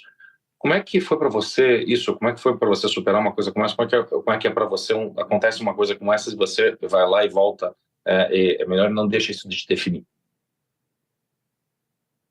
Então, acho que sempre pensei em ser o campeão, né? Acho que naquele momento não era o Conor ou qualquer outro. Acho que a derrota, assim, que me faz, assim, sofrer mais, né? Pelo fato, dependendo de quem seja, se é o Conor ou o Max, depois que eu perdi, ou até o Volk, para mim não importa. Importa para mim eu ser campeão, né? Então, desde que no momento que eu entrei na organização, eu queria ser o campeão. Então, a partir daquele momento que eu perdi, eu acho que eu botei na minha cabeça que eu tinha que voltar para academia, eu tenho que treinar mais, eu tenho que me dedicar mais, eu tenho que chegar lá dentro e vencer a luta. Então, esse é o meu pensamento de campeão. Minha mente sempre foi voltada para isso, de chegar lá dentro e vencer lutas, de ser o campeão e continuar sendo. Eu acho que derrota, vitória sempre vai acontecer na vida de qualquer atleta. Isso faz parte, ó. Só se você um dia chegar e parar logo cedo. Aí você não vai conhecer o outro lado amargo da história. Mas se você quiser continuar lutando, performando, sempre isso tem um risco de acontecer. Mas eu acho que é isso, cara. O sonho de ser campeão, para mim, sempre foi maior do que qualquer outra coisa que possa ter acontecido na minha carreira. Eu acho que foi uma derrota difícil, foi uma derrota para o cara, eu acho que na época falou bastante, tudo, mas eu acho que isso faz parte do jogo, onde que eu sabia que eu tinha potencial de chegar, voltar, lutar de novo pelo título e ser campeão novamente. You know, it doesn't matter what who the loss is to. I mean, I know it could have been McGregor, it could have been anybody. When you lose and losses are part of the game, and I understand that or being a champion was always in my mind. No matter what happened, to be a champion of the UFC was always what I set out to do, what I've worked for. So, I mean, losses can happen along the way. You talk about fights against Max, against Volk. Those are losses that can happen. But my desire to be a champion, when a loss like that happens, you go back to the gym and you say, I need to work more. I need to work to be the champion that I want to be. You can, just ride it out and just and leave the game early, and you actually just only get that, stay with the bitter taste and that just the bitter part of history in there. But then you build the story off of it, and if you can come back, and if you actually stay in this game for long, and if you continue to work, you enjoy the laurels of being of your work and actually being a champion. And that's what I want to do, no matter what the opponent was. And I said it could have been McGregor. It was his time to do it at that time, and it can be. But I had the chance to go back, and I said to myself, after a loss like this, I have to work more, I have to work harder, and I want to be a champion just like I've always set out to do. I love it. And we'll let you go in a moment. I'm just wondering, we saw you at the Hall of Fame. You were so emotional. That walkout was incredible.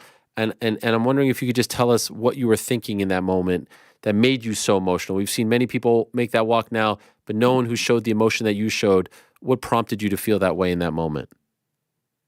E a gente já vai deixar você aproveitar teu dia, mas vamos falar um pouco daquela caminhada no Hall da Fama. Você mostrou muita emoção, foi uma coisa muito bacana. Já vi muita gente fazer essa caminhada, mas ninguém mostrou a música. Você se mostrou muito emocionado naquele momento. Como é que foi para você passar por aquele momento, ter que fazer aquela caminhada? Então, cara, porque na minha mente ali naquele momento, né, eu não me via ouvindo a minha música de novo. Para mim, na minha mente, naquela noite, é como fosse minha última vez ouvindo e caminhando de novo, como fosse entrar no octógono. Quando eu entrei nesse esporte, né, na época, o maior evento era no Japão, né? Então todos os atletas sonhavam em lutar no Japão. E eu não, né? Eu sempre tive a minha mente voltada para o UFC. Eu falava que ia ser campeão do UFC, que eu ia estar no joguinho, isso tudo. E era um sonho muito, muito distante pelo fato que não existia na minha categoria. Na época eu lutava 60 quilos no Brasil ainda. E eu falava, não, cara, amanhã eu vou estar nesse joguinho, amanhã eu vou ser campeão do Ultimate, não sei o quê. Isso tudo, né? Então eu sempre sonhei. Eu acho que você alcançar todos os feitos, como eu alcancei dentro da organização, e ser um dos homenageados, ser indicado ao Hall da Fama, né? Daqui, sei lá, 50 anos, isso sempre vai perpetuar meu nome no Hall da Fama, botar sempre os maiores, os melhores lutadores do Ultimate. Então isso para mim que é muito mais importante de qualquer outra coisa, né? O legado que eu venho deixando. Então foi por isso que eu sempre tentei manter minha carreira numa linha reta de títulos, vitórias e ser uma pessoa digna tudo aquilo que conquistou, né? Com respeito, carinho, não só dentro da organização, com os atletas, em modo geral. Então, para mim, aquela noite foi uma emoção por isso tudo que eu alcancei, que eu almejei, e também pelo fato que na minha mente só passava que seria a minha última vez ouvindo aquela música.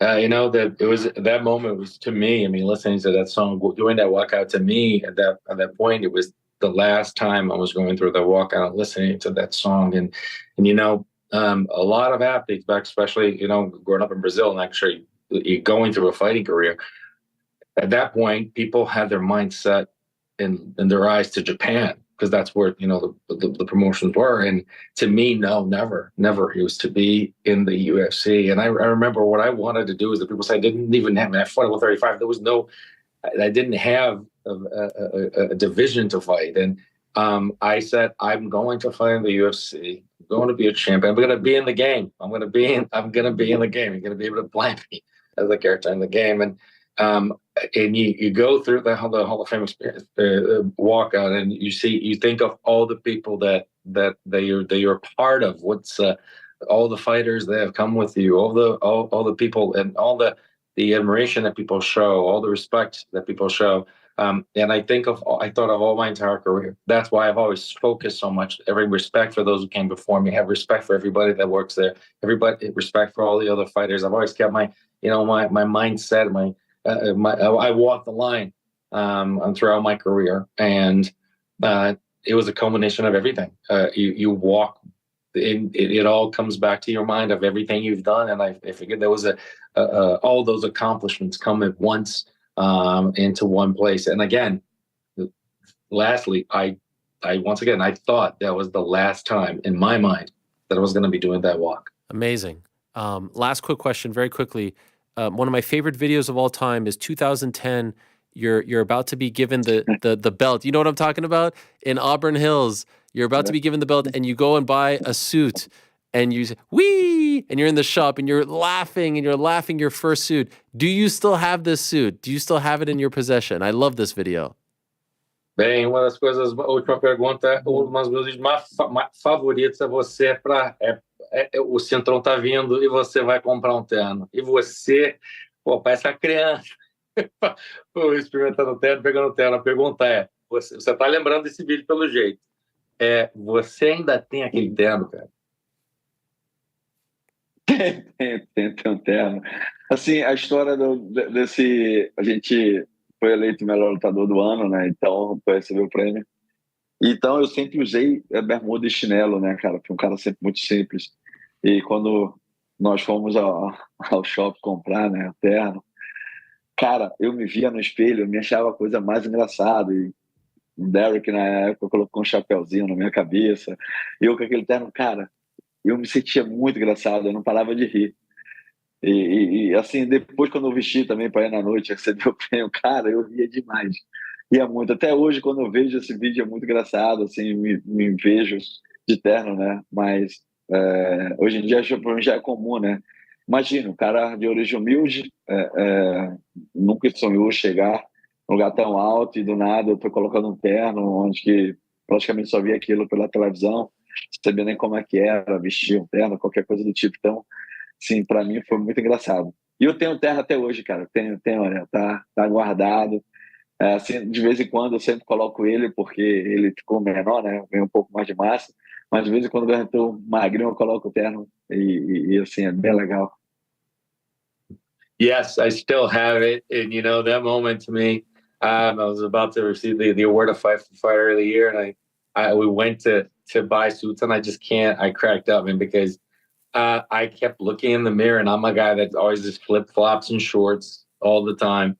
And here I am actually getting a suit. And I remember like Derek Lee put a hat on me, and I just kept looking in the mirror. It was so funny. I just couldn't stop laughing. And when you think about it, a guy from very humble beginnings, and all of a sudden I'm wearing a suit. And even for the ceremony to put it on, I just kept cracking up. I couldn't stop laughing when I saw it. It was so interesting. But to me, I always laughed, and I always think back to it. So that you know, I still have it. I know. I mean, I gained some mass, so I don't. It's not easy to wear it all the time. But sometimes when I trim down a little bit, I'll wear it. It's a funny moment that we had. I love it. That suit should be in the Hall of Fame with you, Jose. Também você também, né? Ele também, eu acho que me ajudou, porque eu li que na época ele usava também com tênis, né? Então, o Ed na época ele colocar um sapato bico fino no meu pé, onde que eu, cara, desconfortável pra caraca. Eu falei, não, agora eu uso um tênis Nike, cara, com terno, então eu posso usar também. Então, ele também me ajudou também naquela noite. Só para você saber, ele também falou sempre, parece que esse terno também que tem que ir para o Hall da Fama junto com você, hein? Your answer for you, Ariel.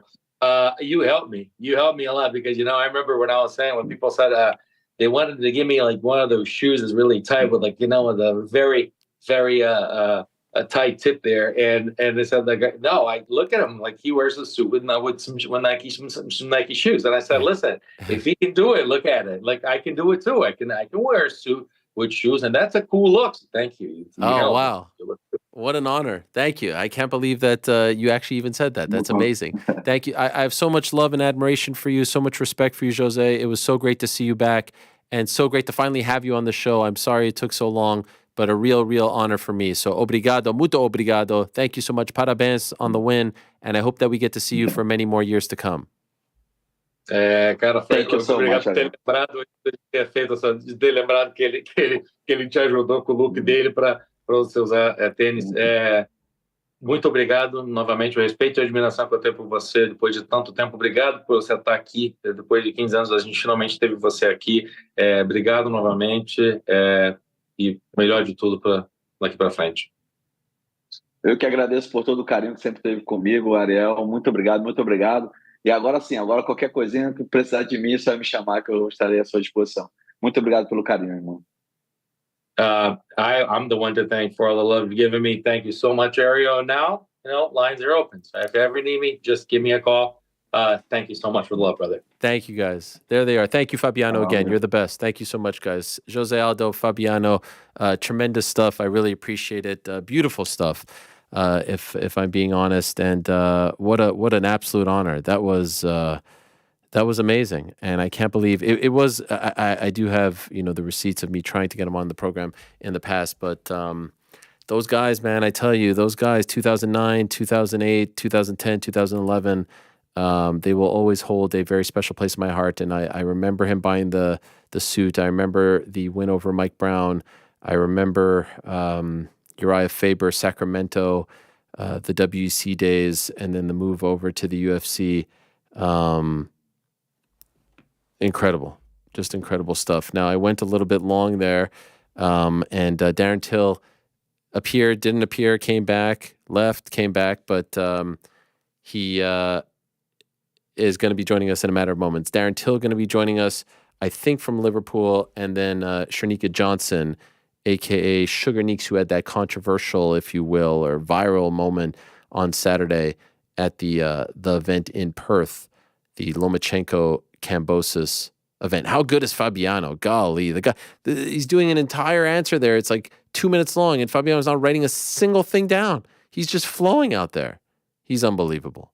He is really unbelievable. He's just freaking flowing. I mean, what a skill. What an absolute skill to remember all of that. And, I don't speak Portuguese, but I just can't imagine him forgetting anything. It just feels like he gets it all. Anyway, let's go from a couple guys who speak Portuguese to another who speaks Scousergeese, I think it is. It's our old friend Darren Till, who we've been searching. He was supposed to be on 10 minutes ago, but he was nowhere to be found. Is he there? Is Darren there? There he is. Hello, Darren. How are you? Long time. Hi, you okay? Yeah, it's good to see you, mate. How's everything? Not too bad. Same old with me, mate. What happened to your voice? I've been losing it. Like, I don't know. Just lost it. Too much shouting at the kids. Okay, not. You're not drinking the grandpa's old cough medicine, are you? No, I wouldn't do that, Ariel, would I? You're out with the box of toys. The box of toys, yeah. Yeah, you know yourself, Darren. What are we wearing there? What is that? ZW? What does that stand for? Zephyr, new clothing brand, mate. Going to be making big moves soon, so yeah. Just do you like it? Does it look good? It looks clean. What is this? Your clothing brand? Not yet, but I'm doing a little bit of promotion, trying to get out there. Just a few scouters trying to get it off the ground. They got good sets, good tracksuits, shorts, socks, and cap. This is not the cap. Is this a LA cap? Los Angeles, isn't it? But they're good. They're nice t-shirts, mate. You can wear them for the gym going out. So I don't know. Do you want me to send you one if you want? I mean, how much are they? Free for you, even though. I hope this is going to be the same story as Block Asset Zeko one day on the canvas of the octagon because Well, you guys still selling pictures of gorillas eating cupcakes? Is that still the thing? Yeah, that's a thing of the past, mate. That's the NFTs. It fell out, didn't it, mate? It sure did. They're not doing so good now, is it really? But proud little moment seeing Block Asset on the canvas of the octagon, mate. Not so bad if I do say so myself. Well done. When was that? Which event was that? UFC 300, we were on the top bit, and then UFC Brazil, which was Saturday, we was on the actual canvas. You're saying that you're saying that people don't want pictures of camels eating hamburgers? Not right now. I think people are more interested in like betting and stuff like that. So yeah, that's what we're trying to do. Well, congratulations. Thank you. And well done. And it is really great to see you. And I've been seeing you a lot online, and that's what prompted me to reach out. The boxing footage, hitting mitts, and then all of a sudden, actually, I reached out to you, and then I saw you later posted some news coming. But I didn't reach out to you because I thought there was news coming. I just wanted to check in, obviously the Perry stuff and all that. But you have actual news coming. So where else but here to break said news? I mean, this is a perfect time. What do you got? What do you got, Darren? I know you're going to probe, Ariel, because I know that's what you do. You're the best at. But I would love to announce it on here. I really would. But just give me a few days, and there's going to be a big announcement. I think everyone's going to be I think everyone obviously waiting and thinking that Till's just fading off into the background. I think they're really going to be happy with this announcement. I do really think that. So I can't wait to announce it soon. And nearly there, mate. It's been a long road, but very nearly there. So I'd love to break it to you, Ariel. I really would on the MMA Hour, but I'd get in trouble, and you know how it works, mate. You're the King Gorilla. Who's getting you in trouble? You remember when you broke that news for UFC 200? I think it was. I'm the one that got in trouble, not Brock Lesnar or Mark Hunt. You know, nothing happens to you. It only happens to me. I take the bullets for you guys. That's how much I love you guys. Yeah, I don't actually know what happened with that story, but I know that Dana wasn't happy. He said you done a bad move. I don't know whether you did. I did a bad move. It's because I just did my job. I reported news that, reporters report.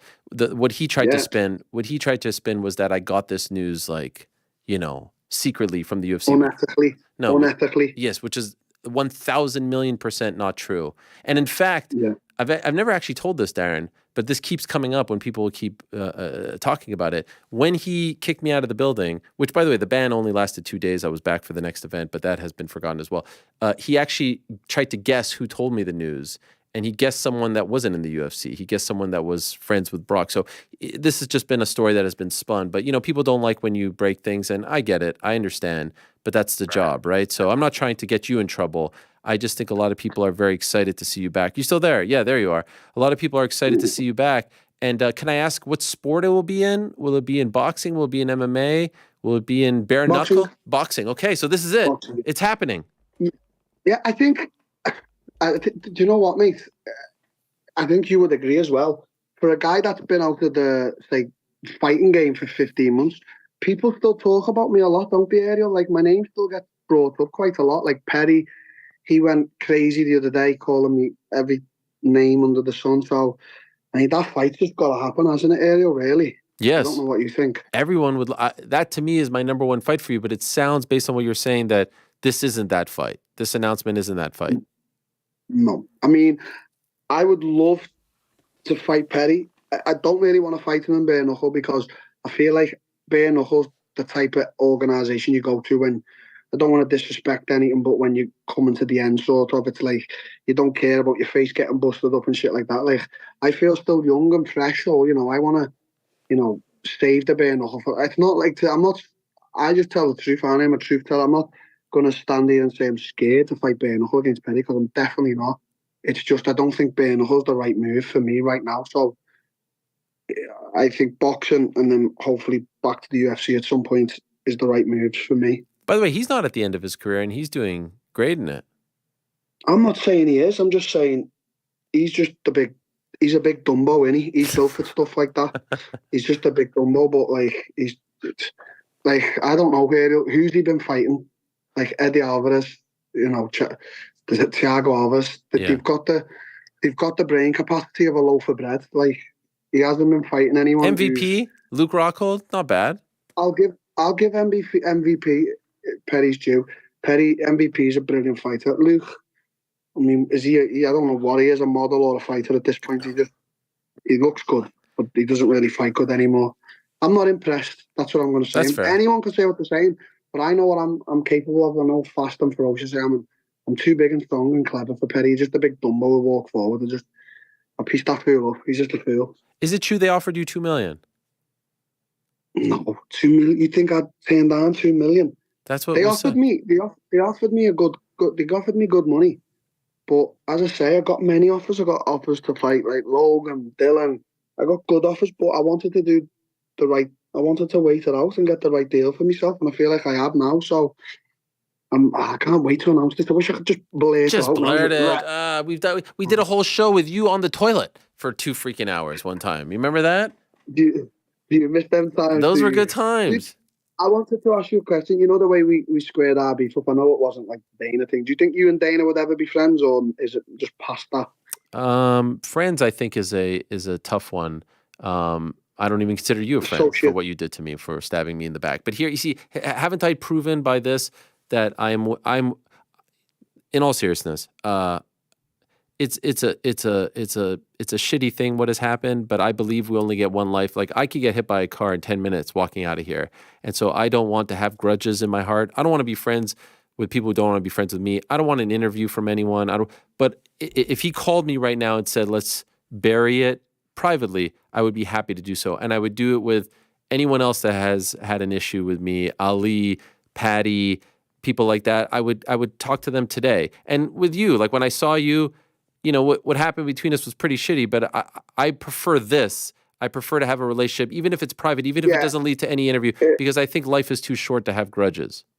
Our one was shitty, but what you got to remember with our one as well, it happened, and then neither of us spoke about it again in the news or to anyone. We just sort of let it happen, and if it resolves, it resolves. It's not like I went out and said, Ariel's this, he's that, and you didn't do the same. So ours was very easy to resolve. Fair. Obviously, with the Dana and Ali thing and stuff like that, like you still speak about each other, so it's very hard to mend. But I have to, right? I have to cover the sport. And I feel like I'm fair. At the beginning of the show today, I was just saying how the UFC can't do anything wrong. Like, they're killing it. They're on fire. They just had a 2 million gate for a fight night, their highest fight night ever. Like, there's nothing you can say. But of course, I have to keep it real and be critical. Fans just don't like when I'm critical 10% of the time because no one else is critical. And they think that, I'm being a hater. I'm trying, like, come on. There's the UFC and there's no one else for millions of miles. There's no one else. I think as a journalist and as a commentator like DC and Jones, they have to say negative things about fighters. So when a fighter takes stuff that you say to heart, I think to myself, just grow up. Like, that's what the sport is. You've got to cover the sport. So Ariel says, like, I thought Darren had a shitty performance even though he won, this, that, the other. I should then just be like, okay, he's just covering what he thinks, his opinion. If I start going, that's mainly Americans though. I don't want to slag Americans off, but Americans can't really take criticism. You did call me out recently, though. You called me out recently. You said that I wasn't keeping it real. That was my opinion, and I stand by it. I think you'd been a bit of a fence sitter, and I said it. With regards to Jake Paul and Mike Tyson. I think you were being a fence sitter. I don't think you actually think that what you said. I don't know. I don't even know what I said, to be honest. I can't remember. I can't remember. You called me out. I don't know what you were saying. Yeah. But it wasn't. I haven't had a strong take on it. I'll be honest with you. And I'll be honest with the public. I will be a part of it. I didn't know I would be a part of it because it's Netflix. This has actually happened fairly recently. I'm actually going from here to the press conference. They're having a press conference today in New York with Mike and Jake. And I feel like I will have a better sense of what to make of it all. I still don't really know what to think of it because of the age difference, right? I don't think Jake Paul is going to kill Mike Tyson like some have suggested. I don't think Mike is going to kill Jake. Every time I think of it, my brain gets all scrambled because I don't really know. It's very, very unique. You seem to hate it. Is that fair, or have you changed your opinion? No, I don't. When it got announced, I hated it because obviously I called you also. Yeah. Now, I don't know. Oh, you're a fence sitter too. I mean, if he wants to be respected though, and obviously get the world title, I think the competition. No one's a bigger fan of Mike Tyson than me, but Mike Tyson was struggling to walk last year, and Mike Tyson sits there and gets stoned and does mushrooms. Like, he's still one of the best, greatest fighters of all time, and I think he's an absolute Spartan. But I just don't think it's the road to go down if you're trying to be this legit boxer. So I don't know, man. And he looks big at the moment, Jake. I seen a picture the other day. He's looking real, real big. Like, he looks bigger than me. Will your fight be against like an influencer type or just a legit boxer? You're a bad guy, yeah. What's up with you, man? Where's it going to be? Listen. Is it going to be at the Marks and Spencer Arena? We going back? It's going to be, I don't know, it's going to be close by. Main event? Stop it, Ariel. Stop. Wait. I literally got told. They said they're gonna fucking shout at me if I say anything. Why would they say? Can you come back on Wednesday and tell us the news? Will it be out by Wednesday? Wednesdays. I could ask them if it could be out by Wednesday, but I don't know. What are they waiting for at this point? Have you signed the contract? I don't know. Basically, yeah. I think just got to go through all the facts. You know how contracts are here. He's got to. Stop it, Ariel. Okay, sorry. You're bad, man. Can I ask you this? Has it been hard to see the sport evolved and you're, sport, I mean, combat sport, everything, and you're not active right now and you're seeing other people do things. Yeah. Is that hard? Do you feel like you're missing out? How do you handle it? Yeah. Do you know what, though, Ariel? I've got to give myself credit. Like, this is what I'm going to give myself credit for. And I know you don't know and all the people don't know. But, okay, if I look at the facts, I've always been a great striker in the UFC. I've always been a good striker. Losses have never come by, whatever. But it's just like, I haven't been sitting on my ass for 15 months. I've really, really been working hard. And, like, I'm struggling even finding sparring partners in the area at the moment because I'm doing that well. I'm not going to say anything other than that. But people, when they see me and they see this next fight and they see what I'm going to do and who it's going to be against and how I'm going to win in the fashion I'm going to win in, everyone's going to go, what the fuck? Till hasn't been sat on his ass on the sidelines.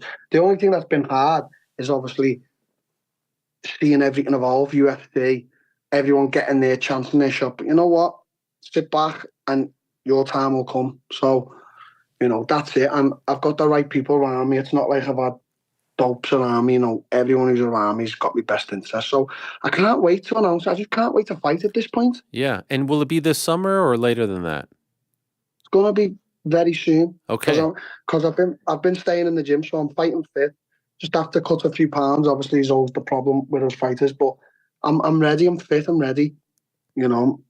I'm motivated. I'm very, very motivated there. I really am. And it's in a new sport, and it's in a sport that I love, like striking, fighting, and obviously the sport of boxing has been growing in the professional sense and in the influencer sense, hasn't it? Like the influencer market now is just massive.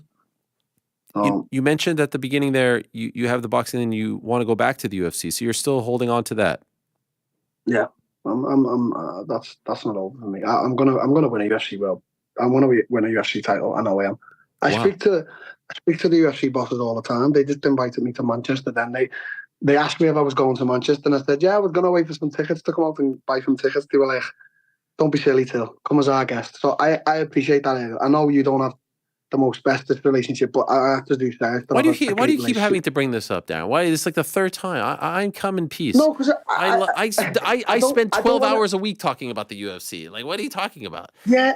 No, I just don't know how. Obviously, I know you covered the UFC and you've got a lot of things, but I still it's like, I don't know, like, do you still have a little. It's not that I'm mentioning it, it's just like I don't know how you view it on, let's say, a personal level with the UFC. I know, obviously, you have your problems. I have an issue with one person. He has an issue with me for whatever reason. If you walked up to him today and asked him, what's your issue with Ariel? He wouldn't be able to tell you what the issue is. It's just because it's mutated into just, I don't like that person. But if it wasn't for the UFC, if it didn't exist, if the sport didn't exist, I wouldn't have anything. I wouldn't be here. I recognize that. I love it. I spend hours upon hours upon hours. And you think I wish, I love the fighters. I adore the fighters. I think you've moved more into the boxing scene now, though, the influencer scene. Like you're hosting the Jake Paul. What do you mean I moved into the influencer scene? What are you talking about? I'm evolving as a person. I want to do other things. I'm doing the Olympics this summer. Did you know that? Olympics. No, I didn't. How about that? You're becoming very big, aren't you? Like, it's an honor to be on the show and get asked. You're massive now. Stop it. I just, I don't want to be the same. None of us. By the way, it's a wasted life if we stick down one path our entire life. Just like you're testing out other things. Just like the great Michael Jordan once tried out for baseball one day, back in the 90s. Like, we try things. And I know people want me to just stick to MMA, nothing else. But it's good to have other interests and passions. And now I have the opportunity to explore those interests and passions. Well, I'm gonna come into this boxing scene in a storm, and then I'm gonna go back to the UFC, get a title, and I'm just gonna say, right, I've done it. I was one of the best. See you later. Bye. And you can say I'm not going to, but I've solely got my sights on making a whole lot of money now, beating up a few dudes, which I know I'm going to 100% do. I don't think any of these dudes are going to be able to handle me. I really don't. I don't. Honestly, I don't. Have you signed with a promoter? Yeah. I like okay, so it's all coming together. It's all happening for you. I saw a video, by the way, you posted this on your Instagram. I think you were tagged in it, about like the dark times of you cutting weight, like you're literally crawling out of the sauna. Which fight was that for? Was that for Wonder Boy? Wonder Boy, yeah. Fuck, it was that bad, huh? You're literally crawling out of the thing. Yeah. Do you know what? I did some good things in the UFC, but I managed myself terribly in that UFC. Like after the Whittaker fight, when I had that great performance, I should have probably went on to fight Adesanya. Like the decisions I made after that, like fighting Brunson with a torn ACL and then fighting Dricus sort of with the same injury. By the way, Dricus is beating everyone, and I beat him up for 2 rounds before he stopped me. It's like that pisses me off a little bit because I know I could be the champion. It's not like people when they've seen Dricus now have gone, oh wow, we thought Till was finished. Is he actually finished? Because he pieced the champ up. It was like I managed myself really bad as well. It was like stupid decisions and choices I was making, and that does is like a thorn inside of me, to be honest with you. So when you think about the career path, how many fights in boxing before you call up the UFC and say I'm back? I think 2 years. I'm going to do 2 years in the boxing. I'm going to make millions and millions. And then I'm going to say, guys, you said I could come back at any time. Can I? Give me 1 or 2 fights. I've been in Russia for 12 months now, just wrestling, or Brazil. My knee's okay. Give me a chance now. And if I go in and the chance fails, it fails. If I go in and win a title, I'll say on the mic, I've won the title. I'm the best in the world right now. See you later. Bon voyage. and you feel this. You believe it. I'm manifesting this. I do. I manifested a lot of things. I also manifested a lot of bad things inside the UFC, but I'm manifesting this now and I think about it every day. When you return, do you think you'll fight as a 205er or 85er? It could be 205. Yeah. No one's seen me. How big are you right now? I'm fucking huge. I'm huge. I love it. It's so good. Look at this. I saw you hitting the mitts there. You're freaking gigantic. And who are you training with over in? Are you in Liverpool? Or are you with the same team? I'm with Liverpool. No, I'm not with Team Carbon. Obviously, what happened? I was to go back to. No, I'm just like, as you said, sometimes it's time to move on, Ariel, isn't it? Like, not in any bad sense. Obviously, Team Carbon for me, they produced 11, 12 UFC fighters, the most in Europe. Tom Aspinall is the heavyweight world champion now. Team Carbon, myself, Mike Grundy, Terry Etten, Paul Sass, Paul Kelly, Mark Scanlon, Andy Ogle, all these guys. But it was boxing. It's just trying to make a little change in my life, innit? Everything's fine, but I train out of the Rotunda with Joe Mack and Declan. And it's a great boxing gym. Liam Smith are there, Josh Taylor, Alan Smith, guys like that. So it's a real good gym. And, you see me at Mitts, was I looking okay, or what do you think? It looks like, I box too. So I've been doing it for 2 years, like my first 4 months. It looks like my first 4 months on the mitts, like.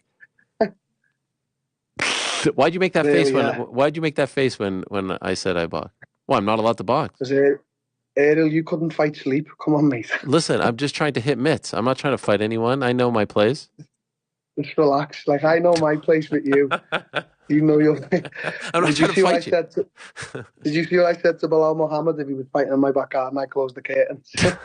I saw the one time where you said you want to be nice to everyone, and then he said, thank you, and then you said not you. That was a good one. I don't know what it is. He just does my head in. He just pisses me off. But he's a nice guy. So you can't have him on the show, can you? Because of Ali. That's right. What a shame, right? God, I'm really missing out.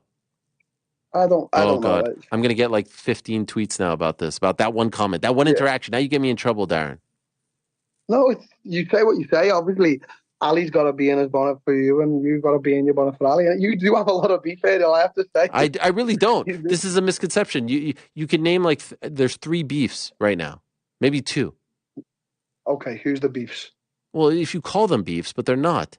The ones who have issues with me, on one hand, Dana, Ali. I don't even consider Patty. Patty and I will be friends one day, I think. Brendan, that's it. Well, who else? Think about the thousands upon thousands. Yeah, thousands upon thousands of fighters on the planet. And they all gladly come on. And people like to harp on these 1 or 2 beefs. I think you defended me with Brendan, didn't you? Am I right? I always defend you, even though you stabbed me in the back. Oh, come on, Eric. Stop going on about that, man. It's over. I said sorry, even though you told the block after guys that it was a shitty apology. It was pretty shitty. Even you acknowledged it was a shitty apology. It was. It was a proper shitty apology. Must have been drunk typing that apology. It was long-winded. Yes, it was very long-winded. By the way, I saw you with Khamzat recently. Yeah. Fucking hell. Why would you be with him if you're getting ready to box? Because I was out in Dubai, seeing some friends, and lo and behold, it was his birthday, and as the gentleman he is, he invited me to his birthday, seeing all his friends. It's good to reminisce. What a guy, man. I got so much respect for him. So he's fucking, what a guy. What about John Fury? Did you see John Fury today? What an idiot. What's up with him? I don't know. It's crazy. Listen, I don't have anything great for him. Big fan of Tyson, close with Tyson, and obviously I want to box Tommy one day, but John just needs, this is what pisses me off, right? When managers and trainers pipe up, like, use are not the fighters. Yeah. Now, I'm not saying John Fury is not a fighter because he was, but just what are you doing head-putting people who are half your size and then cutting yourself? Yeah. Like, you cut yourself, man. And all that, just like screaming and hitting the glass. I'm not a fan of it, if I'm honest. If he was doing that in front of me, it'd take a lot for me to just not go, boom, slap. But then obviously you've got a big pride problem. Tyson comes at you in it, but it's like, I'm not a big fan of it all. I'm really not. And I can see that Tyson and Tommy aren't. I think they cringe a little bit. Yeah, it's their dad, so they can only do so much. By the way, is Conor winning? Against Chandler? Yeah. I fucking hope so, Ariel. Honestly, I'm going to pray the gods that Conor wins. Why are you going to pray? Because I just hope he's been... Listen, I'm not no one to talk. The guy's a multi-millionaire and he's been a 2-weight world champion. The only legit 2-weight world champion at the same time. But is that wrong? Is that wrong? He was the first. The first. He done it the right way. Yeah. And everyone jumps on it now.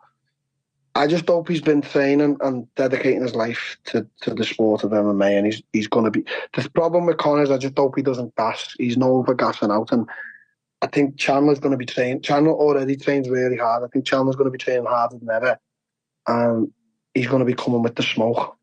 Can Conor handle it? We'll find out. More importantly, is Conor... will you handle what? 10 rounds, 8 rounds? What is it? 12 rounds? What are we thinking? 4 rounds? Don't tell me 3 rounds. You'll see. Okay.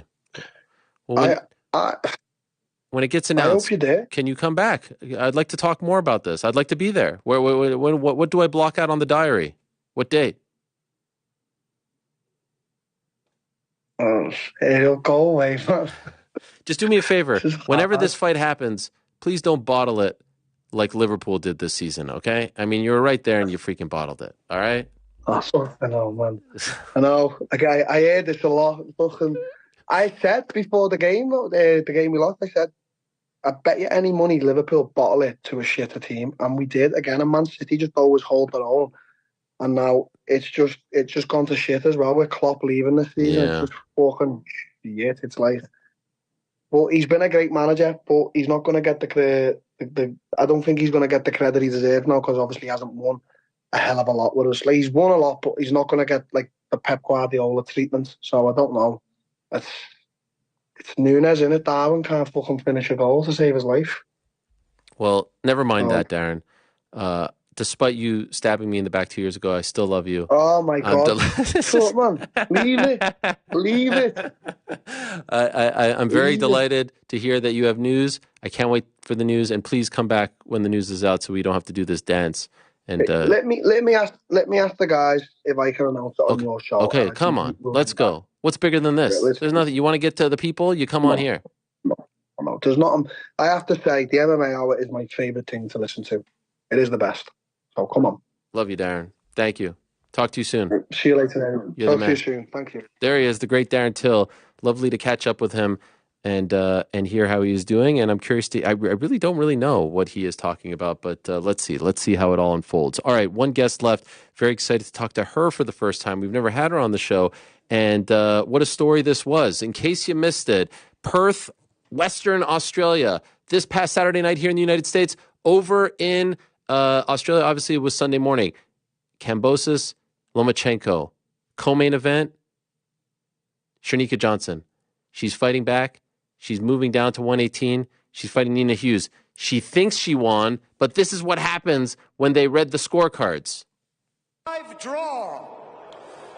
Judge Keatley scores the competition 96-94, and Judge Nakamura scores the competition 98-92 for your winner by majority decision.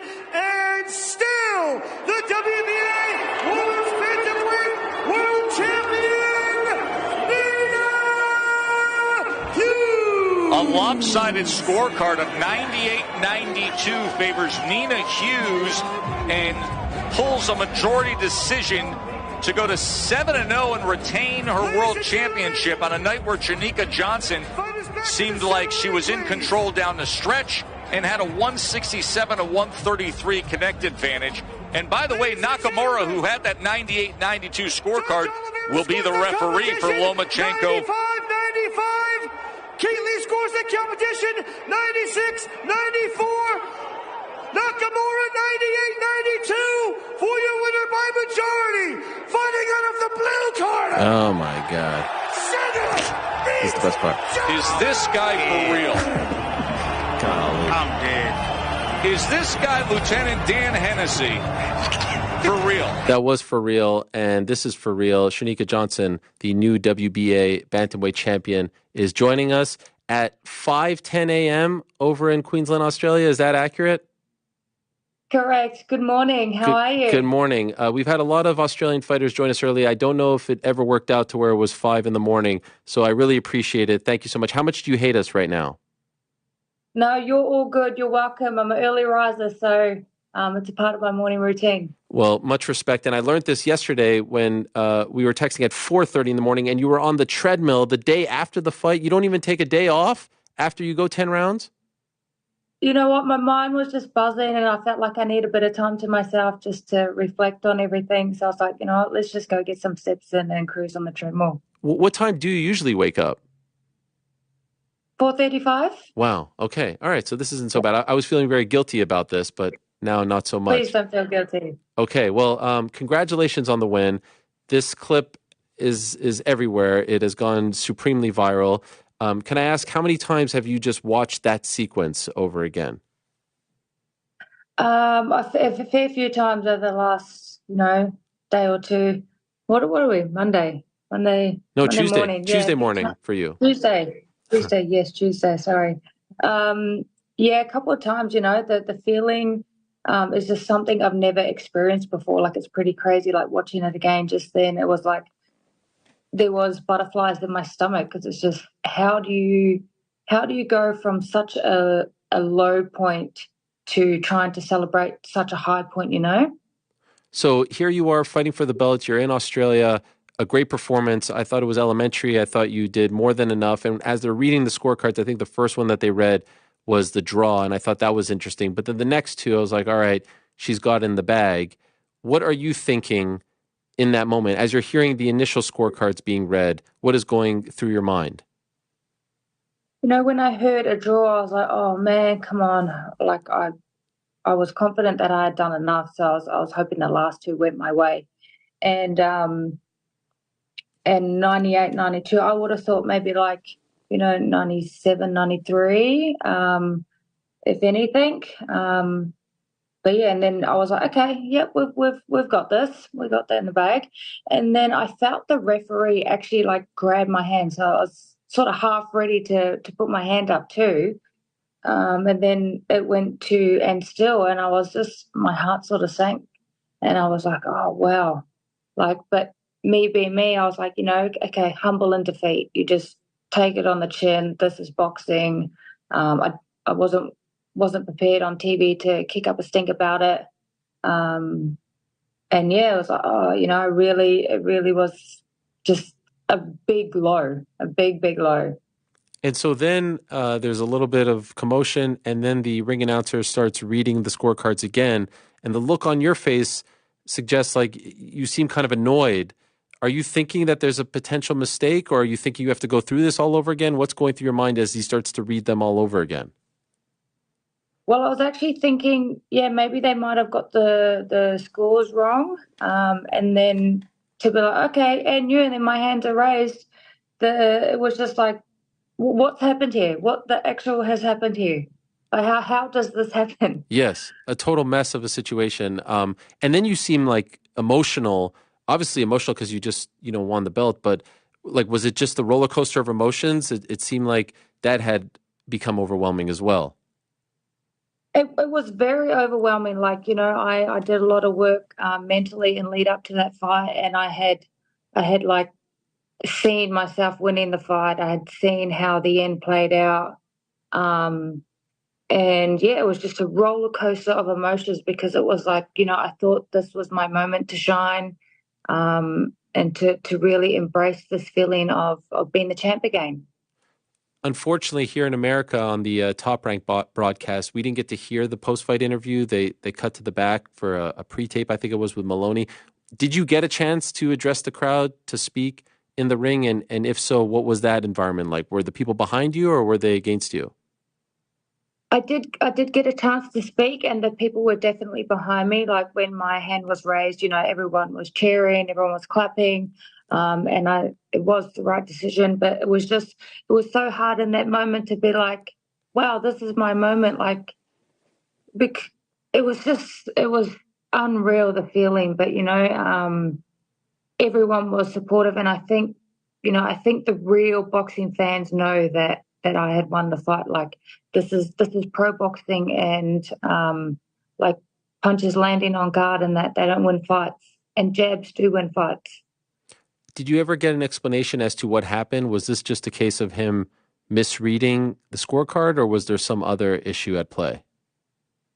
Yeah, so what had happened was the referee actually come and seen me after the fight, and he had seen the scorecard before the announcement was made. So he was like, I knew the scores, so I was ready to raise your hand.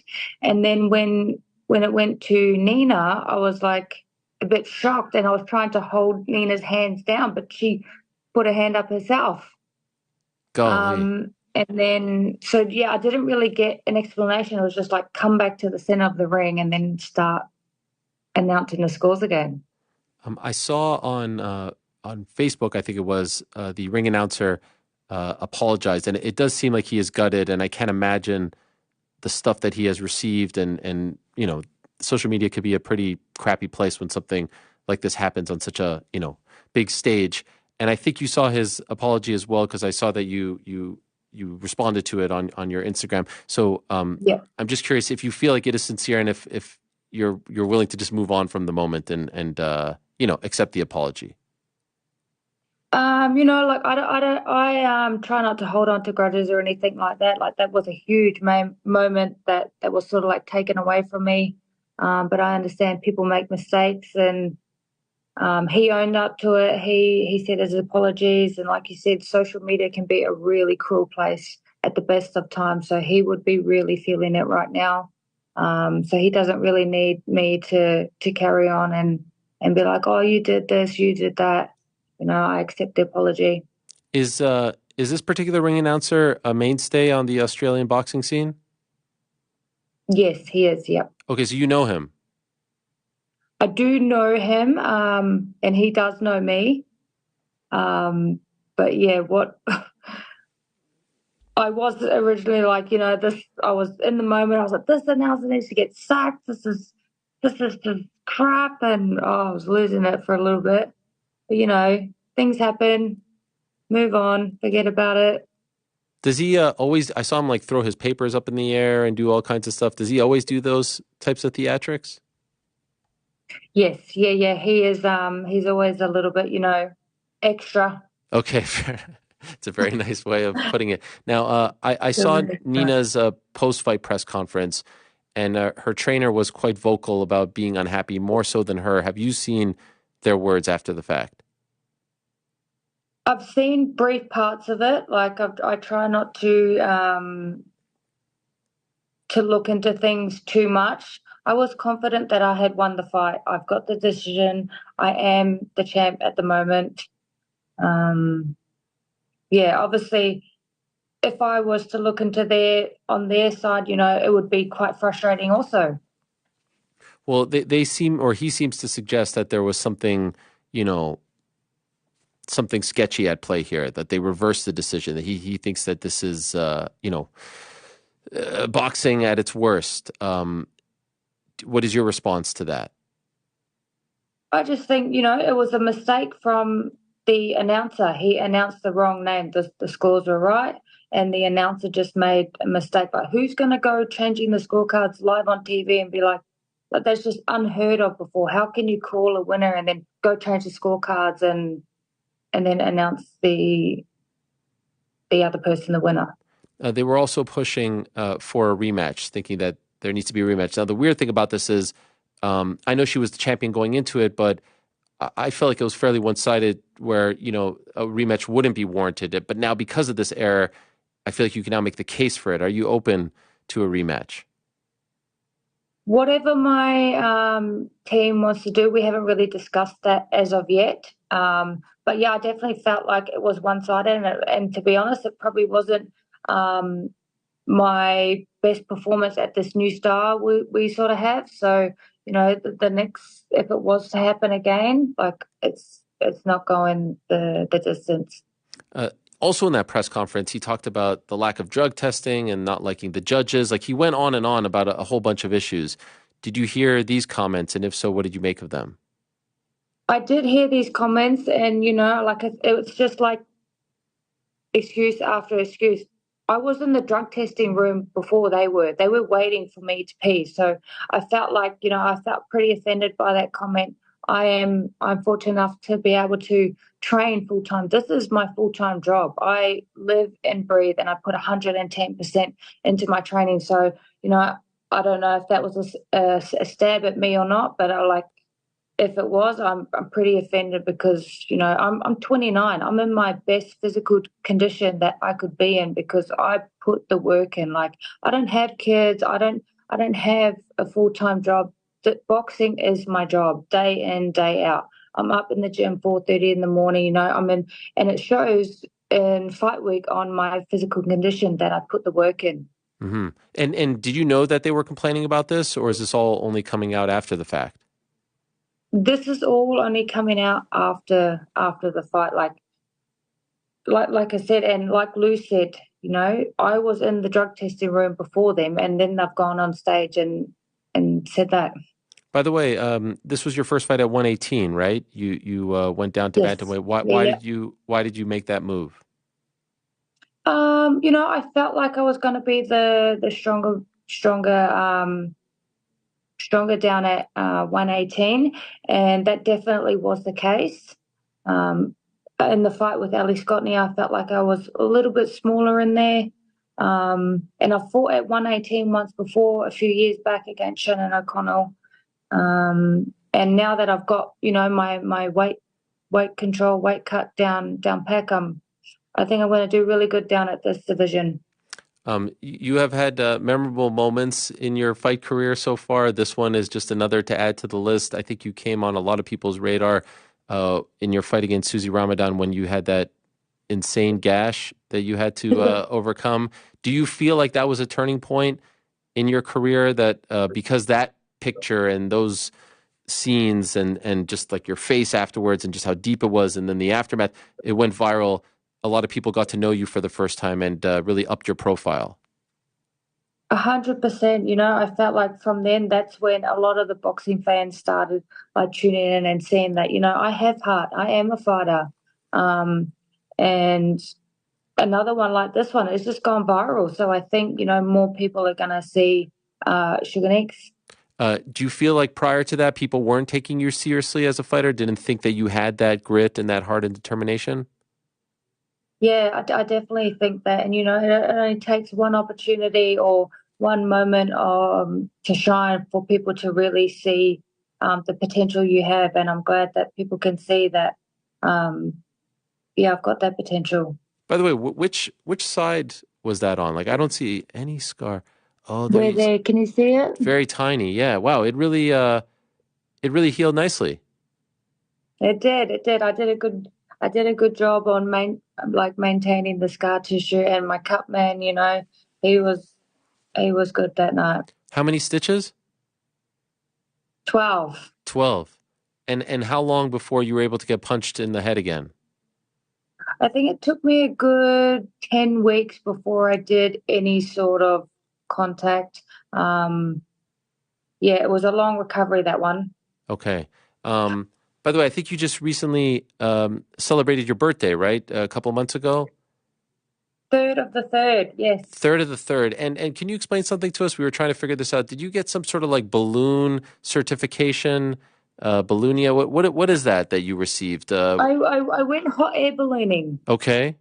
And so what do you get? Yes, You get a certificate. I think it's a fellow of the Royal Australasian College of Ballooning. That's who gave you this certificate? Apparently so. Like, it was a really cool experience. I was like, oh, cool, I get a certificate. And I had a pretty cool quote on there. So I was like, this is cool. Is it terrifying? No. It's no, not. I Wow. would highly recommend it. I actually really love a little bit of adrenaline, so I'm all about it.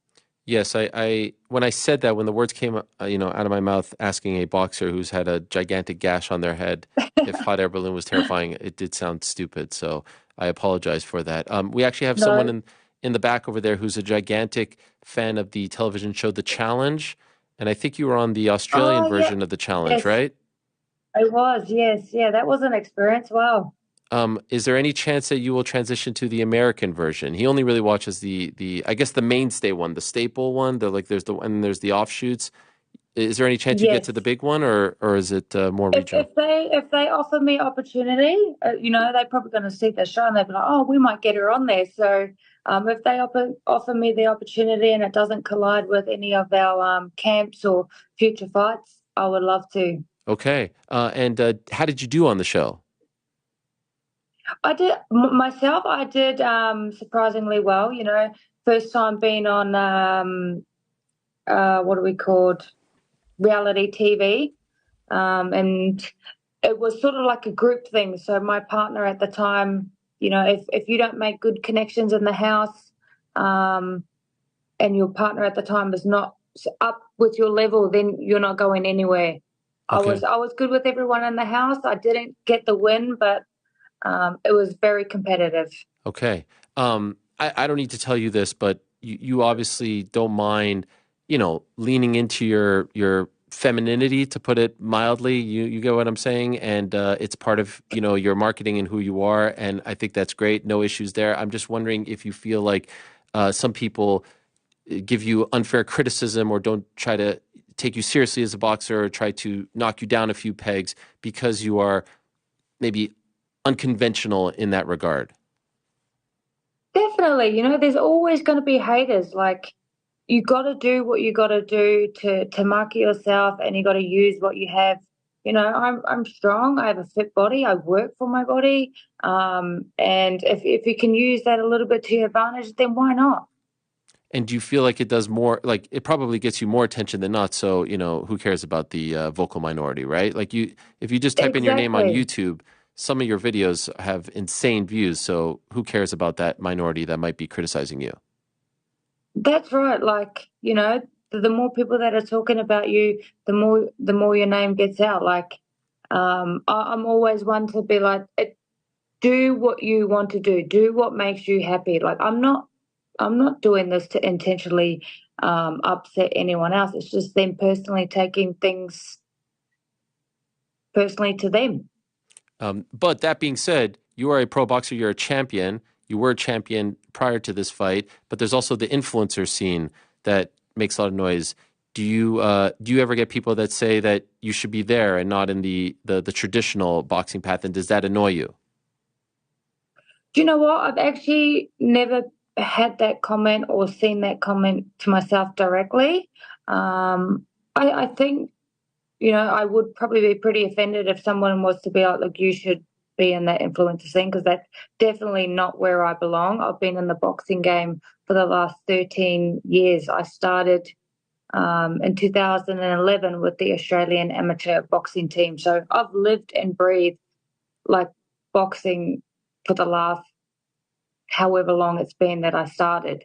Yeah, and you continue to prove that you deserve to be there on big cards like this one, co-main event of such a gigantic card with George Kambosos unfortunately not prevailing against Vasily Lomachenko. And so what do you think is next for you? If it is not the rematch, who would you like to defend this title against, or what would you like to do next? I feel like I want to chase those other bouts, whether it's a rematch first or the mandatory next. I believe that Cherneka would love to come over and fight over in America. I've only fought here in Australia and in the UK, so I think I've got a lot of fans over in America, and I'd love to come fight over there. Yes, let me pull some strings. Let me call some people, and we can have you over here in America. What do you think of that? Would love that. That would be great. By the way, I'm just about to go to the Mike Tyson, Jake Paul press conference. As a traditional boxer, pugilist, how do you feel about this match? Do you like this for boxing? Do you not like it? This is a hard one because I know, I think Mike's all about, he really got around Jake and the way that he markets boxing and brings new eyes to the sport. I'm a little bit on the fence here. He's a legend as it is. Like, if it's just for the money, then just for the money. But I don't think it's going to do anything for Mike's career. What does he gain from it other than money? Mm-hmm. What about Serrano Taylor too? Who do you like in that one? Amanda, I'm a big fan of Amanda. I really like her as a fighter, but then at the same time, Katie she's incredible also. So I'm a fan of both those fighters there. We're gonna have to wait and see on that one. I think I'm on the edge there. Okay, well, congratulations on the win and the performance, and for handling all of that with a lot of grace and class. I'm sure that wasn't easy, and I'm sure the aftermath and some of the comments aren't very fun, but you're handling it all very, very impressively. So congratulations, salute to you, and thank you very much once again. Even though you are typically up at this time, thank you for coming on at this time, because it's one thing to be up and about. It's another to do an interview at 5 a.m. So I appreciate it very much and wish you all the best, and congrats on the victory, and hopefully you can enjoy it from here on out. Thank you, Ariel. Appreciate that very much. Thank you for having me on. All right. Our pleasure. We'll talk to you soon. There she is, Cherneka Johnson, a.k.a. Sugar Neeks, who had that very, very memorable and now viral moment on Saturday night when the wrong opponent was announced as the winner. And just that thing spread like wildfire. Incredible stuff. Incredible stuff. Incredible day. Incredible show. And now my phone keeps... Oh, yeah. All kinds of craziness. And now it is soon time. Wow. A lot of text. Now it is soon time to go. One last thing before we go. Thank you very much to our good friends over at DraftKings for the support. We appreciate them very much. And a reminder that the Bellator Champion Series is back on Friday, May 17th, live from Paris, France. Patchy Mix, one of the best 135-pounders in the world, returns in a rematch against Magomed Magomedov. Also, People's Main Event, Cedric Doumbé, Jaleel Willis. Doumbé looking to get back on track after the disappointing finish in his last fight against Mr. Baki. He needs a win. He needs to get back on track. And this is also his Bellator debut. And this is the first time that American fans can watch one of his fights live on a streaming platform here in the US of A. What platform is that? Max. Great debut back in February. It was flawless, perfect stream, very easy to use. Over in the UK and France, you can watch this card on DAZN, noon Eastern, this Friday, May 17th. It's the return of Bellator 3.0 is what I'm calling them. And then, of course, May 18th, Tyson Fury, Alexander Usyk, Fury on the show. And I think Frank Warren, too, on Wednesday. Stay tuned for that. Time to go, though. Appreciate it very much. Weird to be ending at this time, but remember, we started at 12, so it's the same old show. A great day was had. Great guests. Great to connect with Darren Till. Once again. What a character. Oh, yes. All the good characters. All the characters have been great. Hey, I noticed you brought 2 different waters in today. Yeah, I had a Staying small extra one. hydrated. Yeah, I mean, it's a big day. I have to go host a press conference now. Yeah. The baddest man on the planet. The pride. When you guys watch it later today, if you do watch it, you could say to yourself, hey, you could be the Leo DiCaprio meme pointing. I remember him practicing that. The pride of Brownsville. The pride of Brooklyn. The baddest man on the planet. Hey, shout out to Mike Perry. Love you, Mike. You were watching. I didn't see your text during the Darren Till interview, but we're going to make that fight happen. We're going to make that fight happen. Come hell or high water, Mike. All right? I'm on it. Perry Till has to happen. Some way, shape, or form. Thank you very much to all the guests today. Thank you to Chase Hooper. Congrats to him. Thank you to Andrew Feldman.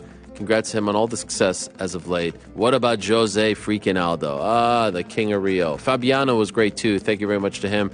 Great to have Darren Till back, and good luck to him on the big announcement. And Cherneka Johnson, thank you very much to her as well. Congrats on the win. Off to the Apollo Theater we go. Back on Wednesday, same time and place. Until then, I say peace.